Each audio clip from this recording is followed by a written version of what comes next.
Hello, guys. Welcome to Boxing Blog Center, the home of Nigerian African boxing, combat sports in general. So, guys, I usually have to say thanks to each and every one of you because you guys are amazing, man. For those of you, especially those of you that support me, man, through and through.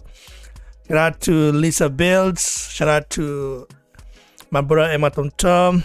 I haven't heard much of him. The last time I spoke to him, Tom was like, "Dang, man, almost close to a month now, eh? I'm not able to speak to him ever since he lost his mom. Man, that's psychologically, Tom is not in the right place.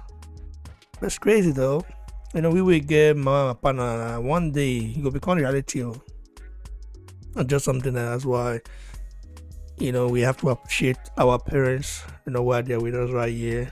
I can tell how Emma Tom feels. Shout out to my brother Mao Joe, to Ibrahim, to each and every one of you guys. You know, you guys are amazing. Michael's monitoring and all. So, Joshua came up with, man, that Joshua's recent interview with Dini is one of the most explosive, one of his most explosive interview so far, and that's a fact. You know, Joshua went all in, tossed a lot of things. You know, he talked about the media, whether he's medially trained or not.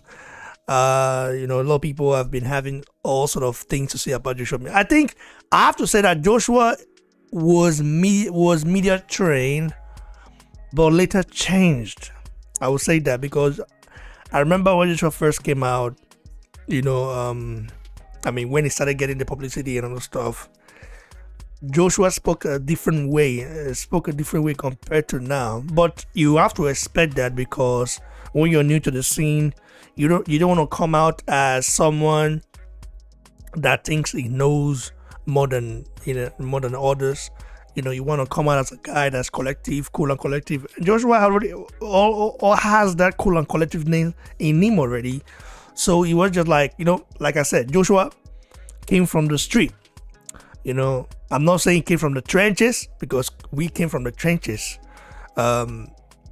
Joshua came from the street. He didn't come from a background where, his father is not a billionaire or a millionaire or whatsoever. The guy is a hustler, okay? So Joshua coming from the street, being in trouble, fighting and all those stuff, having to sort his life out. It's not an easy thing. A lot of us will say, well, not be UK, they not be UK for Bonner, compared to person with Nigeria. Guy, you know me, I need to know. People in the UK right now, there are people in the United Kingdom right now that are suffering as hell. So being in Europe doesn't mean you have everything, or being born here doesn't mean you have everything in place. Everything is going well. Like some people tend to think. Like, I remember when I was a youngster. They imagine. I used to think that all what I saw on TV, growing up in Nigeria, all what I saw on TV about America, the lifestyle there, I thought all was real. You know, I thought you can just go to a tree and pluck money. You know, you can walk in the street and money is everywhere, bro. That's what we watched on TV, and you know that's what they showed us. Like, this is what I'm saying. So I had to learn about the real life. You know, I was just thinking that these guys are having it all nice and cool until I immigrated myself. You know, when I reach the Western world like this, when I go to the Western world, man, it was a total different scene. You know, I remember going to Ukraine, you know, when I remember going to Ukraine. But the poverty where I see for Ukraine, when I travel to Ukraine for a weekend also, the poverty where I see for Ukraine. Now, this is Europe, okay? You might say it's not part of the European Union or something like that, but still Europe, okay? It's in the continent of Europe, Eastern Europe. But the poverty there, my brother, was like crazy. There's a neighborhood that are really suffering, and it's just crazy that. I remember when I linked up with this Ukrainian girl, you know, but the guy gonna ask me money. The guy gonna ask me money at the chat character. But we're gonna say, whoa, no be small thing though. Like it's so weird. Like when you just like you have this perception that everything in the Western world is so good, only for you to find out like, listen, man, people are having it out like crazy. So let's go to Joshua's interview. We're gonna be playing it right here. Joshua, like at the most explosive and Joshua interview, and the most like I would say the best one of his best interviews so far, because in this interview right here, like he spoke nothing but the truth. He corrected himself. Like you can see the real Joshua speaking, and that's a beautiful thing to see, man. Anyway, Moko, let's go. Well, Troy's all right. Yeah, I like Troy. And Joe, we'll just dive straight into it. Chris can do the editing afterwards. But you know what it is with this? For me, it's I think in a generation where everything's all about social media, polished up, PR perceptions, I think you just kind of stand out when you're true to who you are. I think that's why you're so loved as well, because you're the guy next door. Do you get what I mean? Like we all know at AJ. Yeah, but it's hard. I feel like people think that I'm like media trained or something at the same time. So how is that balance? As you said, there's AJ, the guy next door. There's AJ that is the guy at your front door, kicking off your front door. And then there's the guy that people think's media trained. But look, you know what it is? I'm about adapting to the certain environment I'm in, and I think that that's important. So for me, it's never about being the smartest. I've never been the smartest, probably never been the quickest or the slickest, but it's just about adapting for me in the environment I'm in. Yeah, but you say that though. What I think you said, people go media trained, is I think money becomes a focus for other people. So, for example, they will go as congratulations, as I said to you personally, but you're on Forbes list and you're doing this. They go, oh, that was all he made this year. He must have that. You become detached just by the financial element. Do you get what I'm saying? Yeah, definitely. By even if you don't make Forbes lists and you drive a Range Rover where we're from, we're already attached because we don't really see Range Rovers or stuff like that in our local areas. So 100%. But that's why I make it an effort to stay connected, because these kids and these people they only achieve what they can see. So rather than detaching myself, I definitely try to stay connected and say, listen, I'm just like you. You're just like me. There's no media training. I'm still training at Finchley Boxing Club. You've been down there. And I think that's important as well for me, because as you said, in this day and age where everything's so polished, there's some real shit going on behind the scenes. There's some real stuff that goes on behind the scenes that ain't all polished. It's tough. It's gritty. It's like people come around us and think that, yeah, life must be good. Let me go link up with them, man. But when they come around, they think, bloody hell, these are just work all day. Like they don't go out. And that's the reality of what this hustle's about right now. So you just said that you touched on Finchley. That was going to be one of my leading questions. So what made you feel that you wanted to give back to Finchley? I know the trainers, because that message is evident. They helped you. You always want to give back. But what made you go to this community? That's what I want to do. Oh, what okay? Because to people that don't know, you give money obviously to grassroots boxing, didn't you? When they were looking for help for the government, which it never came. Yeah. So the stuff like that, just building up the gym. Do you know what it is? I've come from there. Hey, what happened, man? What happened to Cap Brook? Someone just wait. Cap Brook? Can't believe news about Cap Brook. Sad. R.I.P. Did something happen to Cap Brook? Whoa! Let me check it out. Now, wow. Let me check it out right now. If it's true. Hopefully not. What?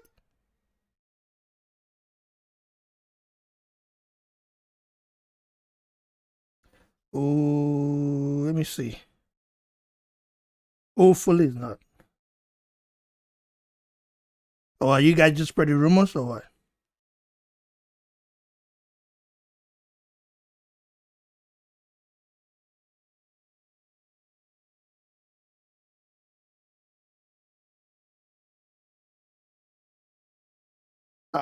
It's a rumor. I didn't see anything on Twitter right now. Nothing about Cape Brook. I beg, why would they give me an attack now? Why would you just come and such a blasphemy, bro? What the hell? I thought something happened to Cape Brook. Now what for now? Hi! Stop doing that, man. Stop playing with people. And it's that same saying what I always stand by is my financial contribution is important. However, when they can touch me, they can see me, they can talk to me, I think that is so much more valuable than finances at certain times as well. So I also make sure I spend time with these kids as well, which is so important for the building of their morale and inspiration. So yeah, that's why Finch is important. That's why I always give back. And I always say this to myself as well. Like, no matter where we go in life, on your way up, you're probably going to meet these same people on your way down. Mm-hmm. And that might not be in like financial status, because we want to hold on to what we get. We all work hard to hold on to every last penny. So put that aside, but just when you're not the top dog anymore, naturally someone comes and takes your position and you slowly fall off. So for me, I don't want to now come back to the gym when I'm done with boxing and it's like, people are looking at me like, bro, like, you ain't really welcome here. Like, when you was doing your thing, you never showed love. Mm-hmm. Like, we don't really need you no more. So I always make sure that I stay connected with these people, because as much as they want me around, call AJ, where is he? Call AJ is as much as I want to be around them. I love being around my people, and it's a great relationship that way. You heard it from Anthony Joshua saying, his presence, he feels like his presence is more important than, him giving up money, because despite Joshua giving up money to help underground boxing in the UK, the guy still feel like me being present there would inspire the next generation to do better compared to, for example, me, giving up money and they not seeing me. So Joshua is the people's champion, and it's something that you have to admire about this guy. Him coming from the trenches. Okay, no, Joshua did not come from the trenches. He came from the street. Two different things. Coming from the trenches. We came from the trenches. But Joshua came from the street. Okay, him coming from the street, the way he came from, he didn't have it. The parents are not millionaires, are not billionaires. Of course, they were doing well. But there's still some struggle, especially if you're an immigrant. His dad is a British, and the mom from Nigeria. Coming from Nigeria direct, is different from being born in Britain. Of course, his dad, being born in Britain, gave him access to many, many things compared to his mom. At the same time, when you are an immigrant, it is very difficult to, make it. If I tell you stories that I've had to go through, I will tell you guys this. At some point in life, I sold newspaper in the street of Barcelona. Me, BBC right here. I'm telling you, I sold La Farola in the street of Barcelona. But look at where I was back in those days. Look at where I am now. It's like you can't even believe it that this is me speaking right here, or this is where I am right now. Because hard work, dedication, was put in, and my goal was never to give up, in life. My goal was never to give up. Imagine saying, man, you're there, Europe, like the things we will go through. It frustrates some of my guys to the point I say, man, they carry their bag, go Nigeria. You understand? I remember one of my guys that time, not my friend, but a person would be saying, man, we got a deal that time. And then she didn't do carry a bag, go house. Because the treatment was like, damn, at that time, man, Europe was not like it is now. Everything was like, man, it was crazy. This treatment was worse. The guy couldn't handle it anymore. And I said, carry a bag, go out in Nigeria. But I stayed true. I said, listen, man, you need to. But my mind just told me, saying, bro, keep on doing what you're doing. Because you know your worth. When you know your worth, when you know what you can do, bro, nobody can discourage you. And of course, that is it. We don't do things for you. For you to be able to. I mean, you yourself, you're not going to imagine. You understand? But for me to be here now, not hard work, dedication, and precision. Yeah, but I hear all of that, and you're spot on. But what I'm saying is, you didn't have to, because Derek's from there, right? Chisora. Yeah, like he will do things in the background, but what I'm saying is you've done some on such a huge scale when in the time and need for everybody else. In COVID, it could have been very easy for you to go, do you know what? You know, everyone's been affected financially, businesses, I've got employees and family to look after. I've been affected, yeah. But that's what I'm saying. It would have been so easy for you to do that, but you didn't. So what made you go, this is the right thing to do? Yeah, it's a great question. What made me do that? What made me realize this? It's a natural thing. If you are who you are, right? And this is where the media side goes. Because I could have been like, my management called me and told me to do it. yeah. Imagine I would have. And that's not the first thing that come out of my mouth. This is an honest conversation. So the first thing that come to my head was, it's just who I am. Mm-hmm. There's no real like plan to it. I could see that there was a little bit of conversation around like hockey got this or swimming got that. And then I'm looking like me and Tyson Fury, the two heavyweight champions of the world, one from Manchester, one from Watford, both like from England. And this is going to inspire a generation. 100% it should inspire a generation once we get this fight underway. And there's not a penny that's going into building this sport. And I was just like, wow. So we do so much things, but I thought, like, I partner with so many like major businesses to help. I thought from my own pocket, right now, let me do something as well because it will make a big help. And it does. It helps a lot of people, in my opinion. So I posed this question to Eddie when I chatted with him. Why is it perceived that boxing is a bad thing? Because I know, you know, the discipline, the self-confidence you get from boxing. Why is it not in schools, in your opinion? Because I can understand why it's not in schools. It's the ego side of it. It's you know, in school, you know, you don't want to be the kid get ego and now walking around like he might be able to use that type of confrontation on the teacher, for example. It's just about separating things, I would say. You know, football's great for school, rugby's good for school. Yeah, maybe I'm just trying to think how they would do it in a way. Body sparring. Amateurs, head guards on. That's what I'm thinking, but body sparring would be good. But do you know what it is? This is what I was going to say. Sorry, Trey, quickly. This is what I was going to say is the best way to implement it in schools, and people ask me, would I let my son box? And I would say, yeah, I would, but I'm going to teach him about what it means. And this is what they should teach in schools is it's about the realities of life. That you're not always going to be number one, but you can track your progression. You can lose today, you can lose tomorrow, and you can lose the next day, but you might get the upper hand if you don't give up. And that's what like sports and boxing is about. It's going to be tough, but you have to do things that you hate, like you love it if you want to get better. So that's what I'll teach my boy when he comes to me and says, I want to box. I'm going to say, don't compete with me, the kids in school. Don't compete with the other sparring partner. It's about what you're learning for yourself. Did you learn from today? Did you want to give up? But did you keep on going? This is what they should put into schools if they're going to box, is what boxing means. Because boxing, just on the face of it, is like, he's got muscles, he's big and strong, he's a fighter, but there's so much more mental psyche to what boxing is, and that's what they should teach kids in school about. Yeah, I just think because obviously you've got the institute, obviously where you work, and we produce so many boxers that go to the Olympics and get obviously medals and get funding through that.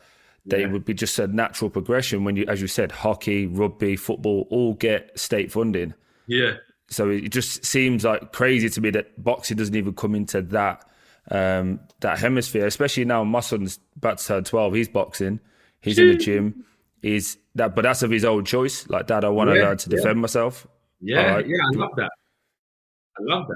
But that's what I'm saying. But I you know what? I always gas you up because I'm your number one cheerleader. But you have such an impact on the younger kids. Like my son goes, Dad, I want to be like Josh.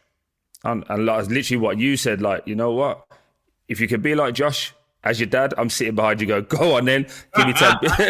Go on, go do what you want to do. But also try and build your own path within that. Yes, bro. Yeah.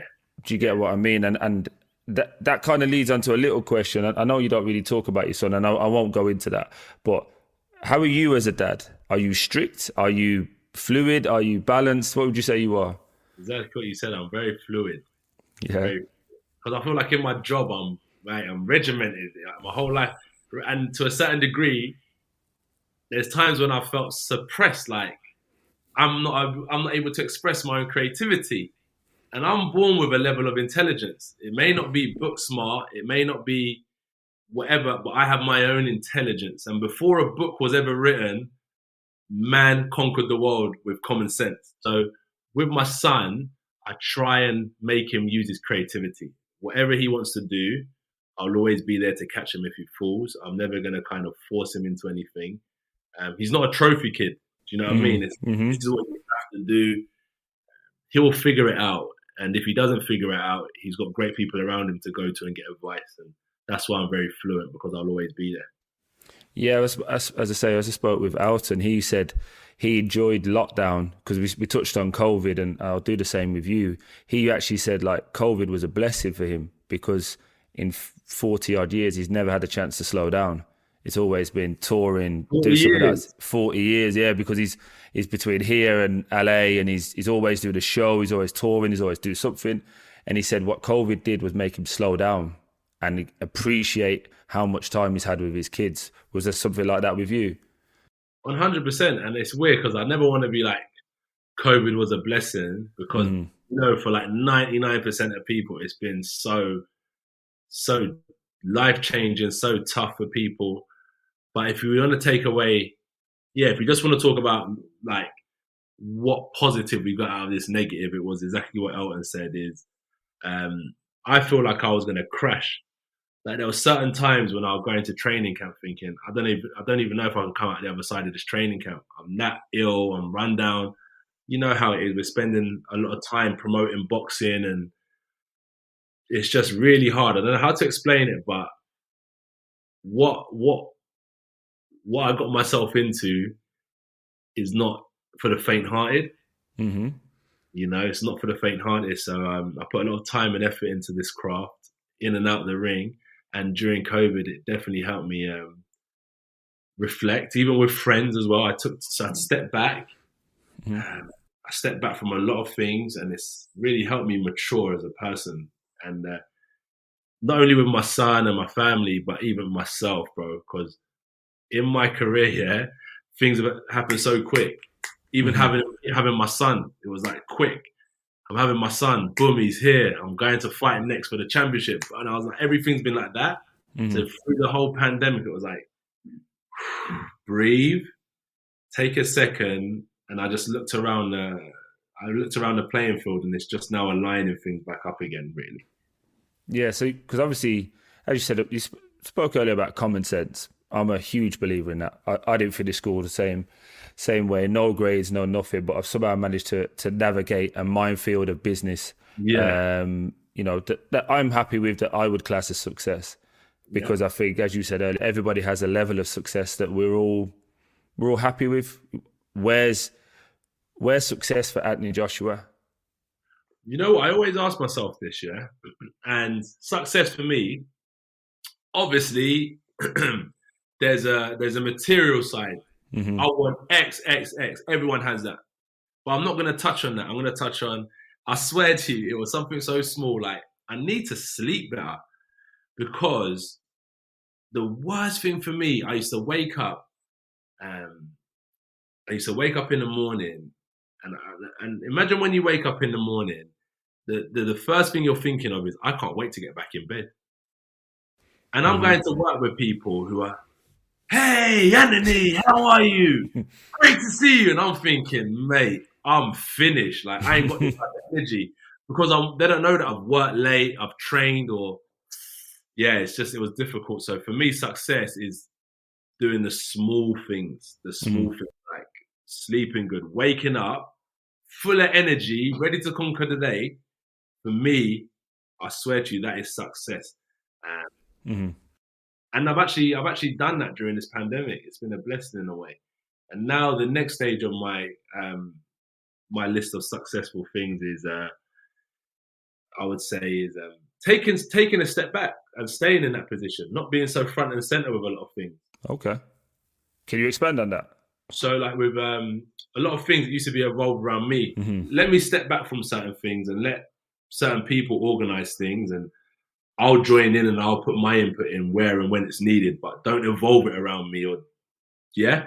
So I'm just sitting back now and watching the time go. And when I'm needed, I'll come in and put my input. So you're being a boss. That's what you're doing.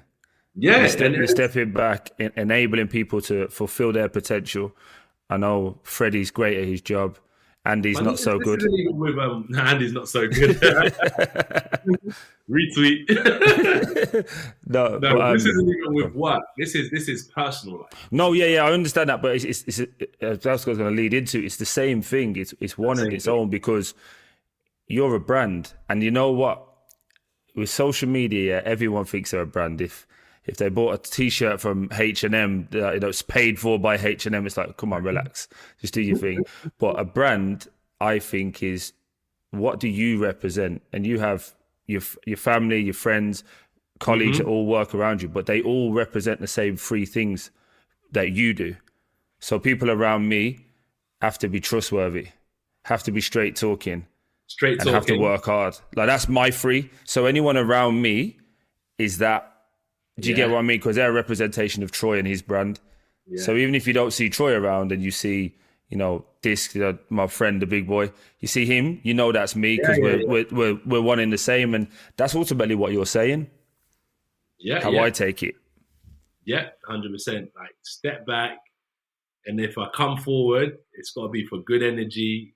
I think trustworthy with me, I'm a bit more lax on the trust thing, because I got so many people around me. Mm-hmm. Like, as I said, I'm still in my amateur gym. I'm still in Watford. I'm in London. I've got friends from a lot of different places, and it's hard for me to be around. I can't trust everyone that I'm around 100%. Mm-hmm. Some people I've only met like 2 weeks ago, and you know what I mean? It's hard. But sorry to cut you, but the people around you, 100%. like your cousin, for example, that's what I'm saying. The people that are with you day to day, it doesn't matter if you go from here or you go to Mexico. Your people are going to be around you, and they will survey the energy as much as you and go, I don't really think my man should be too close to you, or I don't really think you should do business with that. Because. But I only trust myself 100%. I don't trust everyone 100%. Oh, wow. That's interesting. Yeah. Not in a bad way. No. I'm just like, is that because ultimately you won't let yourself down? Because everyone has their own interests before mine. Mm-hmm. Ultimately, innit? So if it comes to that one last %, I'm going to put it in my favor, and I'm sure another person would do the same for them. Wow, you guys heard it. Joshua said he doesn't trust anyone 100%. Bro, that is a real shit right here. That's how you know that Joshua is one of the wisest boxers on the planet. I'm going to tell you guys a story right now before we continue. Remember how Mike Tyson gave all his trust to Don King? Then you guys know what happened when he did that. Giving all his trust to Don King stole more than $300 million from Mike Tyson, which of course made Mike Tyson become broke at some point. Mike Tyson's Mike Tyson regaining his some of his loss, okay, financial losses, was because of his name, so Joshua is a very smart guy. I would tell you that, don't trust anyone, because everyone has their own interest. Wow, that's a bomb has right there. Bomb has coming from Anthony Joshua. That's good. Now I know this guy is wiser than I thought. I thought Joshua. At some point I was just thinking Joshua like he's being told what he does in a way. I never knew the guy he's more like he's mentally advanced like this. This interview is a bomb. I'll tell you that. And that's why I've learned. I don't trust anyone 100%, because if it came to it, everyone will put the options in their favor, and there's nothing wrong with that. But I just don't want to put my full trust into people. And that way I've learned it doesn't let me down when they let me down either. I don't take it personally, because I've never expected any different. Mm-hmm. Yeah, no, I totally get where you come from. I think that's it's safeguarding ultimately. But then I expect people to treat me like that as well. But people put 100% trust in me sometimes. And I'm like, nah, trust me. Do not trust me. Like, so Joshua is saying like a lot of people put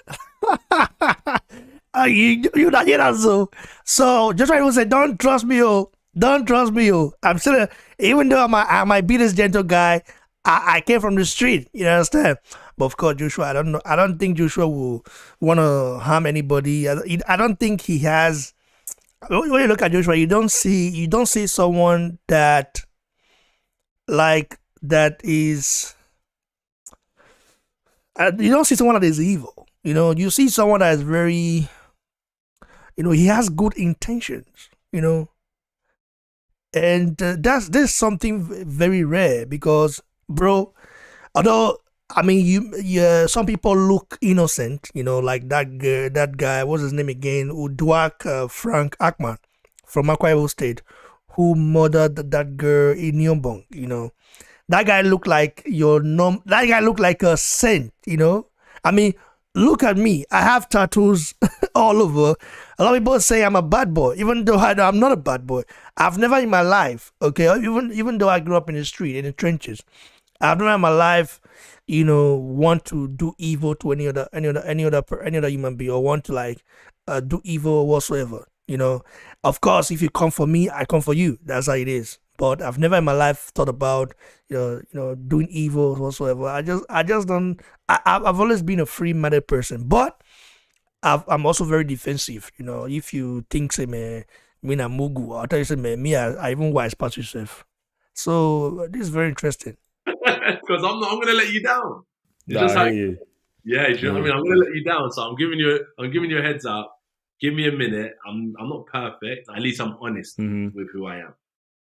Yeah, that's true. Sorry, I'm just taking in what you said. I thought it was dope.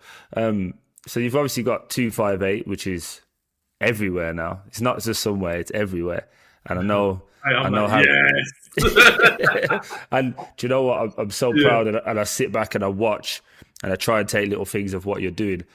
The question I'm going to ask is, what's the end goal for that? Right now, if I'm honest with you, that will be a question for people that are in the company day to day. The company was formed some years ago. Me and Freddie Cunningham, he left his agency. I had left the agency he was with, and we decided to be independent, and we grew the business from there. And I have my input. We have great advisors. And where does the company go? What's the end goal? Okay, the end goal is to make sure that, number one, when I retire, there's a natural transition where I can go on to support other athletes and give them phenomenal advice. Hopefully, I would have made great decisions. So a lot of the business advice I give them isn't for my own benefit. It's not like, listen, I need Troy to sign with me because I got this bill coming at the end of the month. Listen, Troy, if you want to work with us, this is what we do. And even if you want to get advice on a company you think's better, we will give you that advice because we're comfortable with who we are. It's that type of thing. And then, so it's being able to make a natural transition where I can advise athletes and sports stars, entertainment people in business. And then after that is to make sure that when we're not here anymore, the business can thrive long after we're not here. So there's a system and structures in place to make sure that as the company grows, we don't become so big that it implodes. There's structures in place that are supporting the growth of this business. Listen, I have to add on to that. I like the initiative. Joshua left his former agency alongside with Steve Cunningham, a guy who is an intellectual, being as well. The guy is business smart, Steve Cunningham. Very, very business smart. We need 258 MGT in Nigeria. We need 258 MGT. Someone, I beg, we need 258 MGT in Nigeria, brothers. We need it. So do you see, probably a little bit off key here, but do you see a Rock Nation style where you could ultimately have a lot of athletes? No disrespect, but I think we'll be better than Rock Nation. I think we can offer some other things that Rock Nation can't. It's no disrespect to Rock Nation, but I do believe we're very good in what we do. So we're in our own lane. We're in our own lane. I just say Rock Nation because of the amount of clientele they have and what they're trying to do. Just a natural comparison for that. I know you're always going to try and do because he's like music. He's done music. Music's music in America. America's so much bigger. The entertainment with music, everyone wants to be a musician. And then with sports, we'll slowly conquer the boxing market. And I feel like once we showcase boxing, we can showcase talent. We can handle you to make you a household name. And we can also handle football, tennis, cycling, golf, snooker, fishing, gymnastics, whatever you call it. We can build a person, which obviously builds a sport, which generates more income for everyone. So that's what we're really, really good at doing. So even though we're not in music, so Rock Nation focused on music first. They conquered that market and then they made a division for sport. We're going to conquer our market and then go out to other divisions. So I believe, but what we're doing, we're building solid foundations. So by the time we're at Rock Nation's level, we should be better and stronger, God willing. That's dope. So does it, when you say that, you're obviously looking for talent like a Lawrence Okoli, obviously you've just got on to become world champion. Are you now looking for root level, like you want to be in at the early stages, or are you trying to take people on and develop that? If I'm completely honest, this is another question for the people that are in-house because they deal with more of the day-to-day stuff. And it's a great team that I have where, as I said, I can step back, where a lot of time I would have put a lot of energy into it. But for me, if you was to ask me, from put my manager hat on, me personally, you have to look at each individual manager in the company. One manager might want to build grassroots talent. One manager might want to deal with established talent. And that way you don't get any cross wires. People are actually doing what they're supposed to be doing. So for me, I would like to deal with established talent. Footballers, especially, that's what I would bring to 258 is footballers, because I feel like it's a great market. So much is changing now in football as well with the Super League and all that. I would just love to be involved in the football market. Well, stay out of it because that's my market. Good share. It's a little 25% for you. You get me? You'll be all right, man. I'm not like that. I'm a 5% man. I'm a simple man.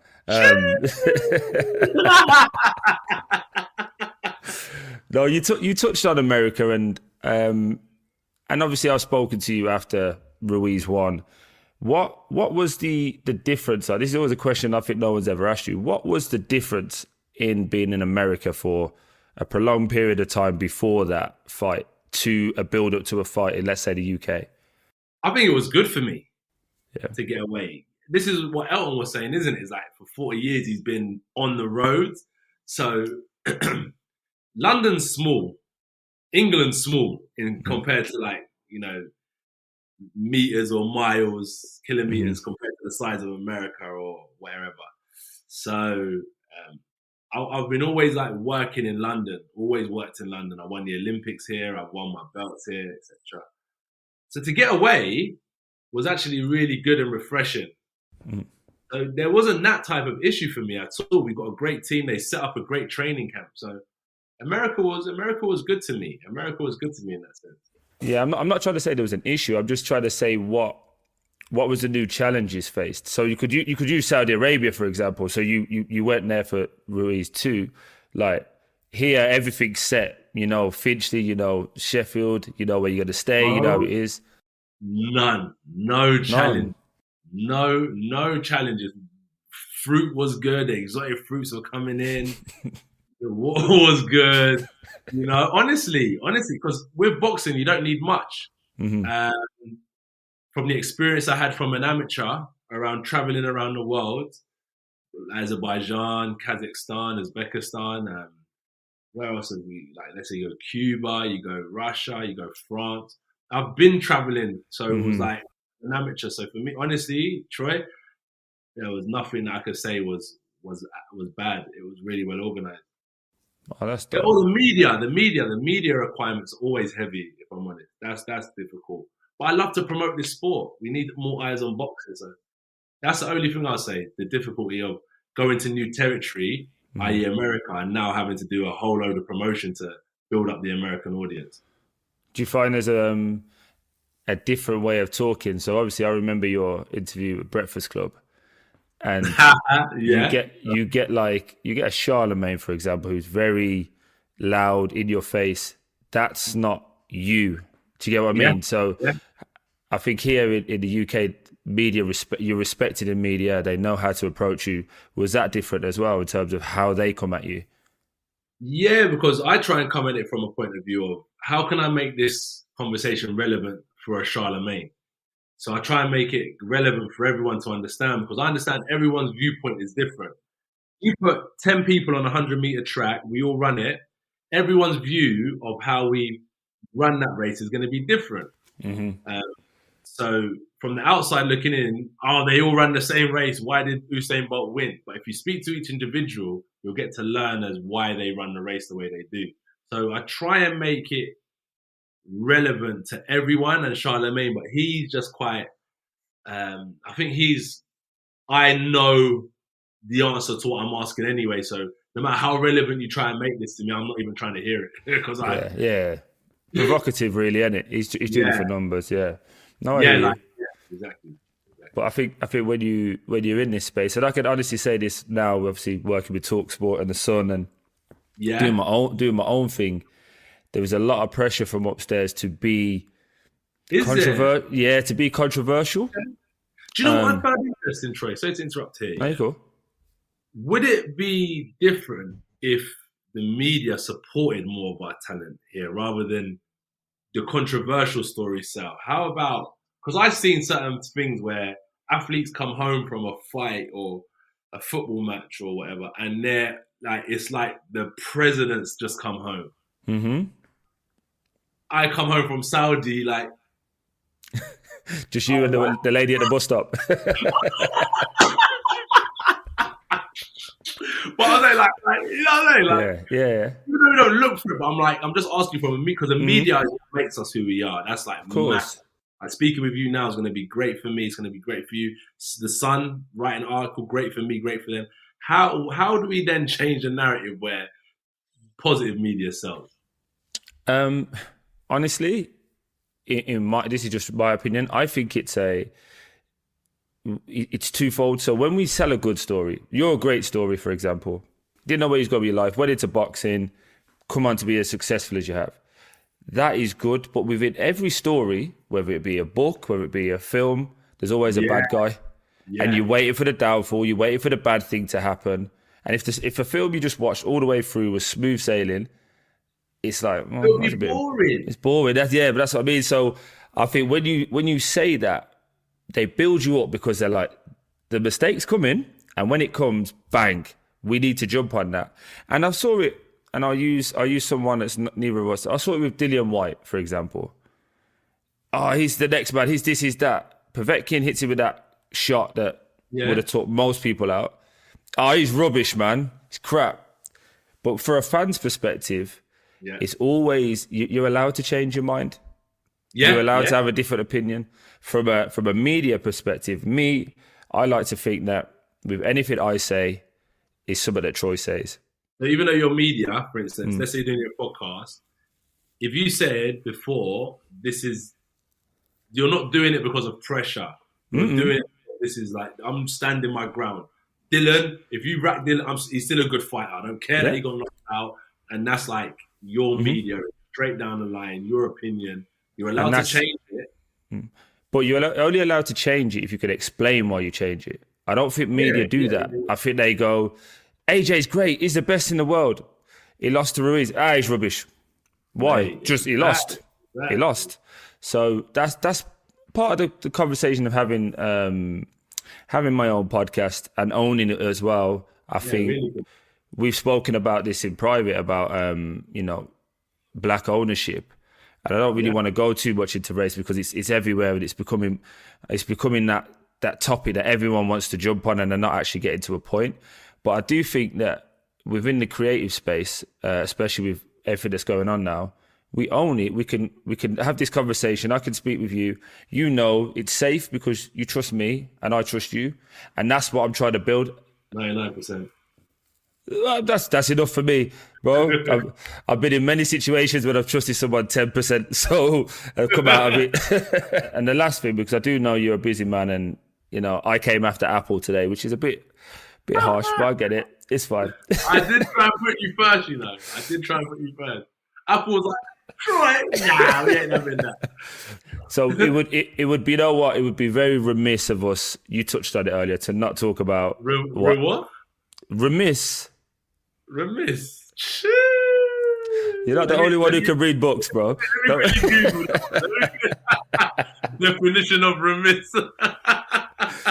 Sorry, let me check that. It'd be very naive of me to have you on here and not talk about the fight that everyone's talking about. Without going into all of the ins and outs, how excited are you for that fight, or the potential of that fight, should I say? It's such an interesting question, Kai. You got one end of it, yeah? But it's a bad mind. Like, am I excited? I ain't excited. It is what it is. I'm gonna smoke. I ain't excited for nothing, bro. Like, I don't care about nothing. I'm ready to just walk through a brick wall. Like, nothing's getting in my way. There's that mindset that I have, and that's why I said there's the guy next door, and this is the guy kicking off your front door. Mm-hmm. Are you excited to do a lick? Are you excited to make, right, this is what I do? Mm-hmm. But then there's a guy next door that, mate, as happy as the fans are, what an honor it is for me. What honor it is for the whole world to be in a position where I can fight for the undisputed heavyweight championship of the world. History, great legacy, and a fight I know I can win. Listen, it's not going to be easy, but it's a fight where I know I can win. I'm ready to go through whatever pain, torture, adversity I have to go through in order to win. And that's why I'm really looking forward to it. And I'm so blessed and happy. And also I know how much I'll be able to give back once this is all done. So once the fight's done and once the fight's announced, how much we'll be able to give back to people as well. So it's a real good opportunity for me. Man, finally. This is finally. You know what? I'm going to say it for you. That's what I'm going to do. I'm going to change it. I'm going to say it for you. I get pissed off, right, when I see Fury talking about, I'm doing 18 pints and I'm not training. And I can physically see with my own eyes, his cheekbones, he's chiseled, he's training. Like, how frustrating must that be in the development process of trying to get a deal done when someone's downplaying that they're not really interested, when we all know they are? It's just psychological warfare. Like, I've learned a lot with that as well. Like, people always talk about, as you said, like, a man will talk about drinking pints and he's not interested, but yet he wants to look chiseled. He's training the hardest he's ever trained. He's the skinniest he's ever been. He wants to have a good body. He wants to be well prepared. But AJ has a good body, chiseled and trains, and he's a bodybuilder. But yet Tyson Fury will do the exact same thing if he could. So it's like, it's all psychological warfare. What they call me is what they want to be. He wants to have a six-pack. That's why he trains as hard as he's training right now. Why he looks so chiseled. Why he's in America training. So with what he says, it's just psychological warfare to make me not want to believe in myself. However, I understand what this is about. And everything that he says I am is everything he wants to be. The reason why he's saying he's drinking 12 pints is because he knows he could never do that to fight me. He knows what type of fighter I am. Do you know where I'm coming from? If I told you 100%. drinking 12 pints, I ain't worried about them. You know I'm running 12 miles, then more 12 miles than I've already run before. You know I'm not drinking 12 pints, but you know that's how serious this challenge is. You want to make it seem so small. That's how big this challenge is going to be. He knows. No, that's what I'm saying. That's why I'm saying it's more of a frustration, because I would prefer from a sporting, not invested in anyone. Yes, sir. Yeah, don't sell it to everyone. Don't underplay it as it's not that. I would prefer from a sporting element of, we are the two best around. We're both giving it exactly what it is. Yes, sir. We're trying our best. We're going to be the best. On the day, you're going to get the two peak versions of Tyson Fury and Anthony Joshua. Yes. That's what I would like. That's what I promise. That's what I said to you earlier, is I promise you, I'm honored, I'm humbled. I know it's going to be tough, but I truly believe I'm tough enough to go through it. I'm not going to give Tyson Fury credit. I'm going to give myself credit and say, I know how good I am and I know how well prepared I'll be, and I'm looking forward to the fight. And that's it. I don't need to talk about Tyson Fury. I don't need to belittle the man. He can do what he wants. You can research him as much as you want, but you're talking to me I know I'm the man of this division, and I will be for a long time. And that is just perfect. And listen, Troy, last thing, when I come into boxing, you know how I came through, yeah? And this is, I don't really say this much, but like, I come through this game quick. And the only way I had to learn is through mistakes. A lot of mistakes on the public stage as well. I didn't get to do my stuff behind the closed doors. Troy used to give me so much advice about life and what it takes to be an athlete. And I appreciate that. A lot of people that don't know, Troy used to see me in Watford, on the Market Street, getting my hair trimmed, and where everyone would chill out on Market Street. And he just used to chat to me about life and stuff. And like, these guys have been fighting since they were 10 years old and stuff like that. And I came into this game to not take part, but to take over. And I just feel like I'm on a different wavelength when it comes, and a different frequency when it comes to fighting, because these guys, they didn't want to fight no one for many years. And I came into this division and I shook it up. I took risks time and time again. Wherever people say they're not big enough risks, well, I'm going for the biggest one yet, and I will get there.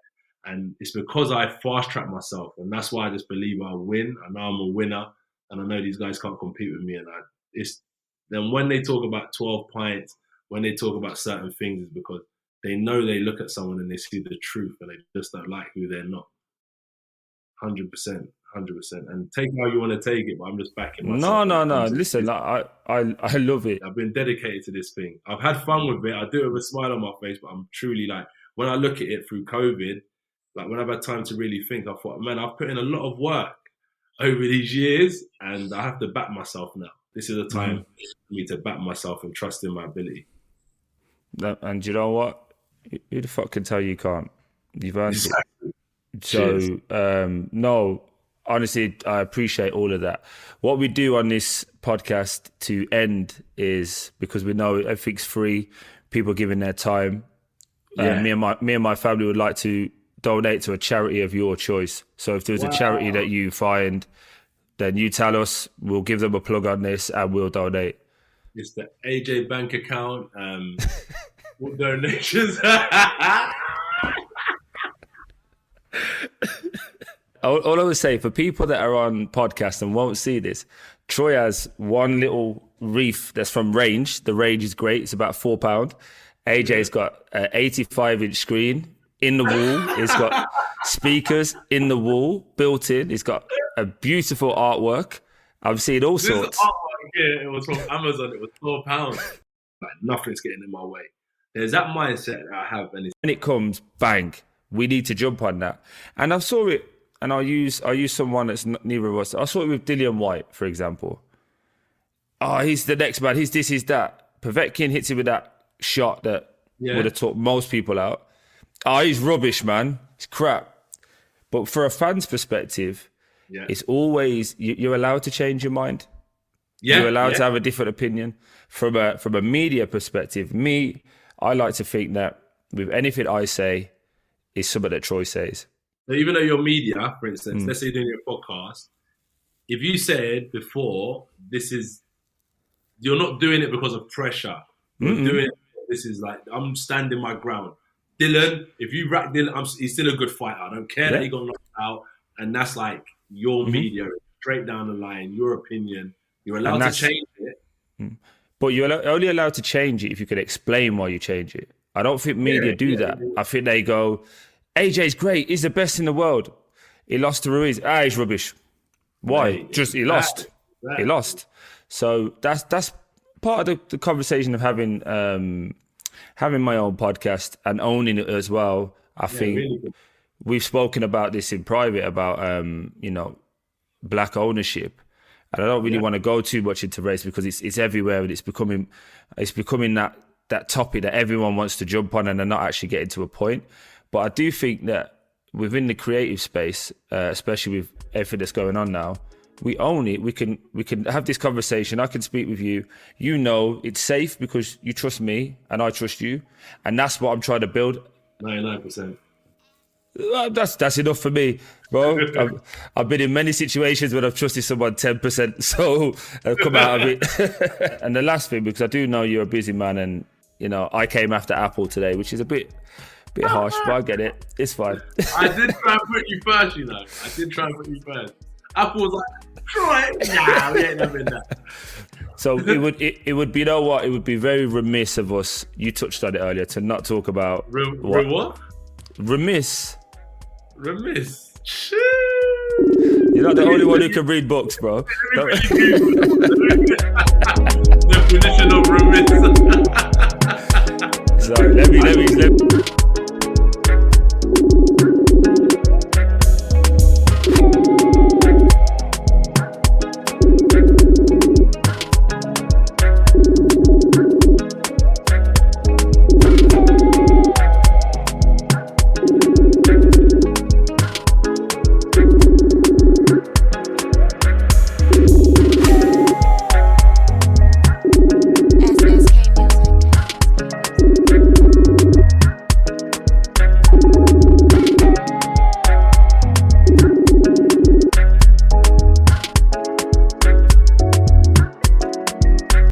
Hello, brother.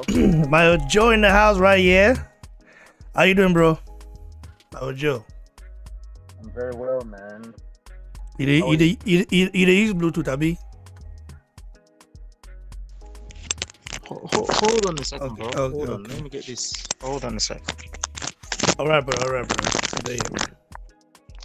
Yeah. Can you hear me? Yeah, I can hear you. How you doing, bro? What's up?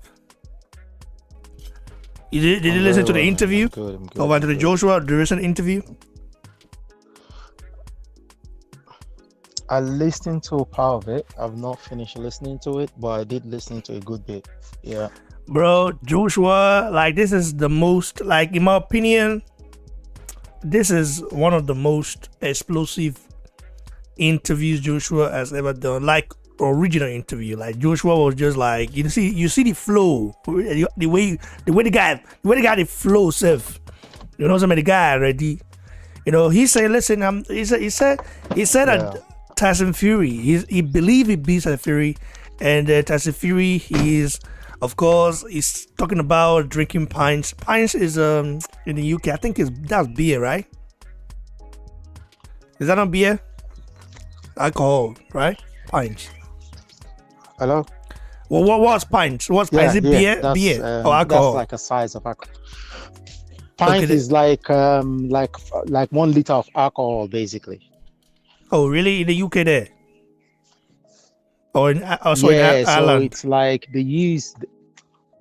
It's everywhere in the UK as well. So it's like there's a special cup they use for alcohol, and that cup is the size of a pint.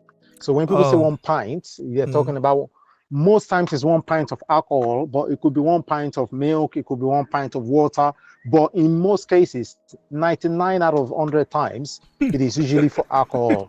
So Joshua said, listen, this guy is talking about drinking pints and all those stuff, not training stuff. And you can tell that he's trying to look like me. He's trying to have six-pack. Do you know, after let me tell you one thing right here. Fury is more of a fan of Joshua than you and I. Bro, can you believe it? Tell you. Can you believe it? Fury is more of a fan of Joshua than you and I. I'm gonna show you guys right now. Fury reacted to that interview. You know? Do you know what he said? The guy reacted to that interview, even though he's in Las Vegas right now training. The guy reacted to that interview. Let me show you guys the video right here. That interview that came out today, Fury reacted, and Fury, this is what he had to say. I'm gonna play right here. Let me play it right here. Let me show you guys right here. Message for the bodybuilder. This guy is really like he's. Bro, Joshua is living in Fury's look free. Look at what he said. Look at what he said right here. Look at what he said right here. You know, make for it. Can you guys see it? I don't know. Let me see. You can see it. All right. Look, there's Message for the bodybuilder. Look at me when I tell you you're getting fucked. So after the interview, Fury came out saying you're getting smashed, mother or something. I'm telling you right now, you're getting smashed, you know? So, bro, After that interview came out today, okay, Fury came out with us. Bro, Fury is the biggest fan of Anthony Joshua. And it's a fact. Big fan right here.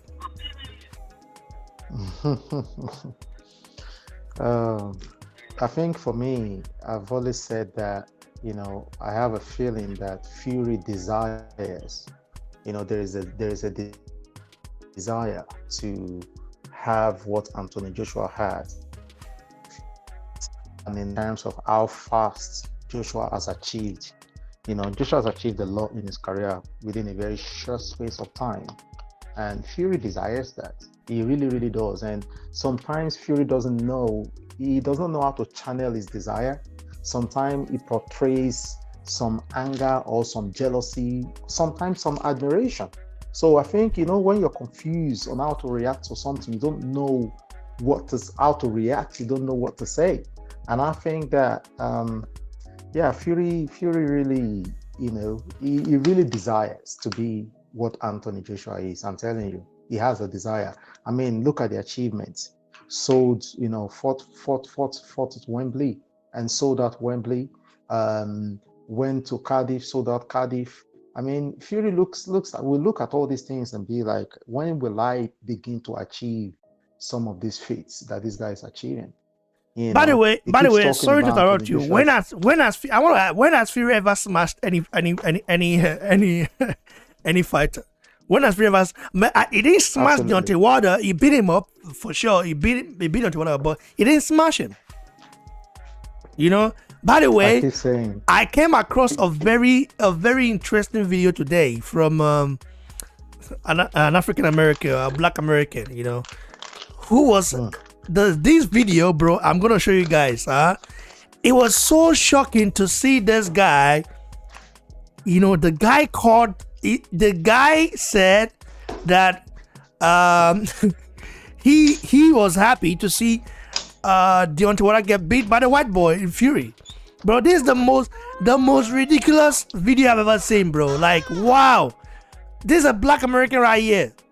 You know, like, I mean, of course, you know, there are Black Americans that support Fury and all those stuff because they are boxing fans. They feel like Deontay Wilder can't box, or they feel like it's too arrogant. But this guy just came from a point of hatred, bro. His name is Charleston White. His name is Charleston White. He's very interesting though. Anyway, continue, bro. I'm gonna show you guys right here. bro, You know. bro, if you go on there, I have a plumber in the house. I'll join you, I promise you, in about 10 minutes Okay, brother. at the latest, but I'll join you in 10 minutes. I'm still here. I'm just going to put it on mute. Hello, mate. How are you? You all right? Yeah, No problem. So guys, I'm gonna show you guys like this video right here of this guy called Charleston White. Charleston White going hard on Deontay Wilder.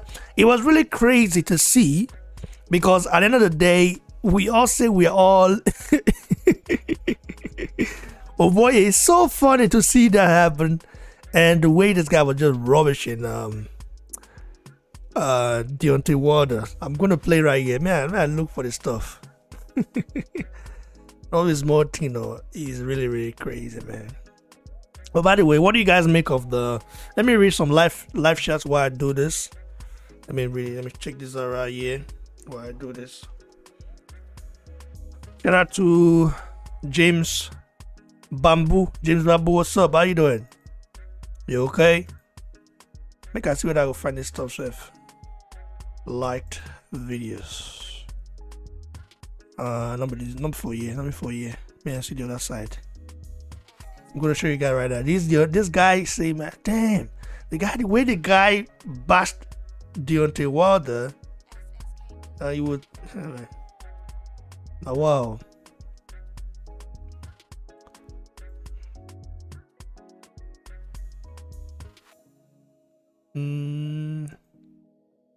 Mercy, let's check it out. Yeah, this guy.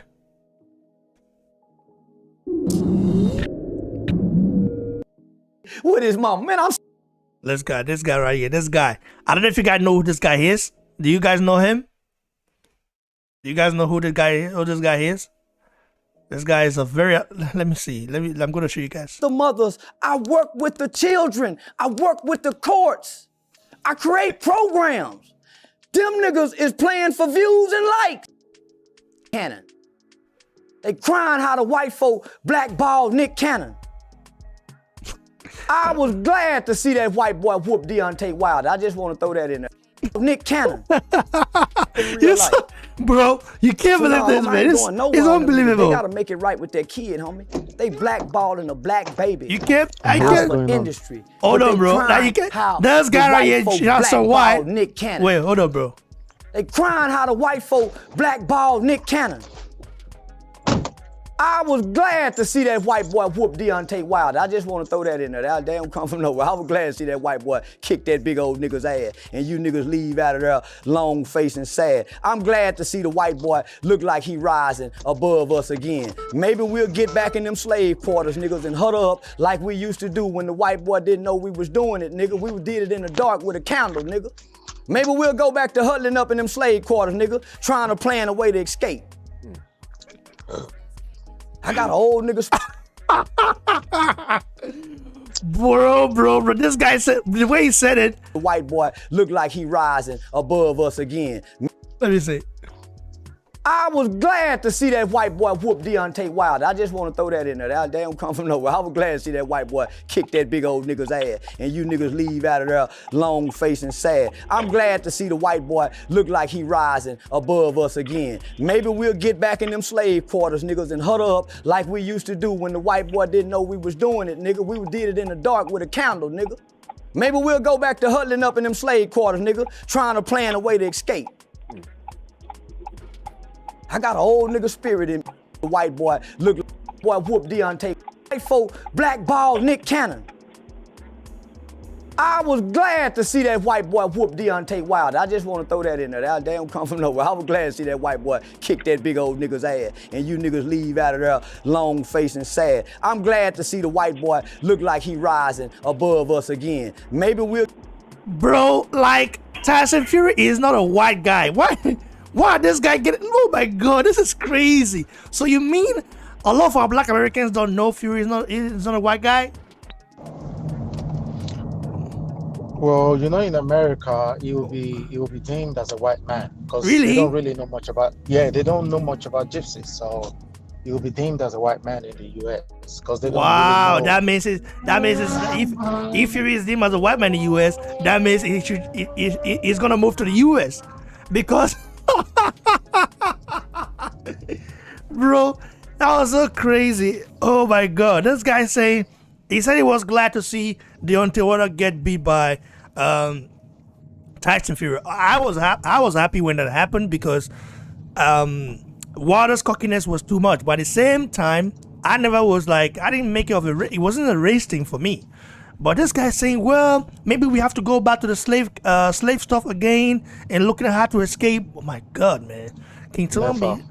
Bro, the guy is just like, I mean, he's so funny. The guy is very funny, but at the same time, it's like his funniness, in my opinion, became very, I don't know, self-hate. I mean, these are the kind of guys, I would love to see someone ask him about Africa. But these are the kind of guys that are going to bash Africans, man. These are like the NDBC guys. You know, the NDBC guys that, what's his name again? The best. That guy, what was his name? That guy that gave me copyright strike, 70 Sports TV and co. But these are the way, this guy is the same guy, the same way I expect these guys to think. I do. You know, the way that guy was talking about us Africans and saying a sort of smack. You know what it is? You know, bro, the self-hate of a black man is crazy. Whoa! Thank God I'm from Nigeria. Thank God I'm from the Great Benin Empire. My brother, if I were to be born in America, bro, I'll be one of those lost guys. I mean, this guy is lost. Wow. And shout out to my brothers in America, right there. You know, a lot of that have at least a self-worth. You know, I don't support Deontay Wilder because he's black. I don't support Joshua because he's black. This is crazy. Continue, bro. Oh, you're welcome. No, you're welcome. A lot of black Americans, it's so surprising because obviously I do have, you know, we all have friends and families over there. A lot of them don't support Deontay Wilder, which is quite strange, you know. A lot of black Americans, I'm telling you, don't really support him. I think that, and I think the LDBC made it worse for Deontay Wilder as well.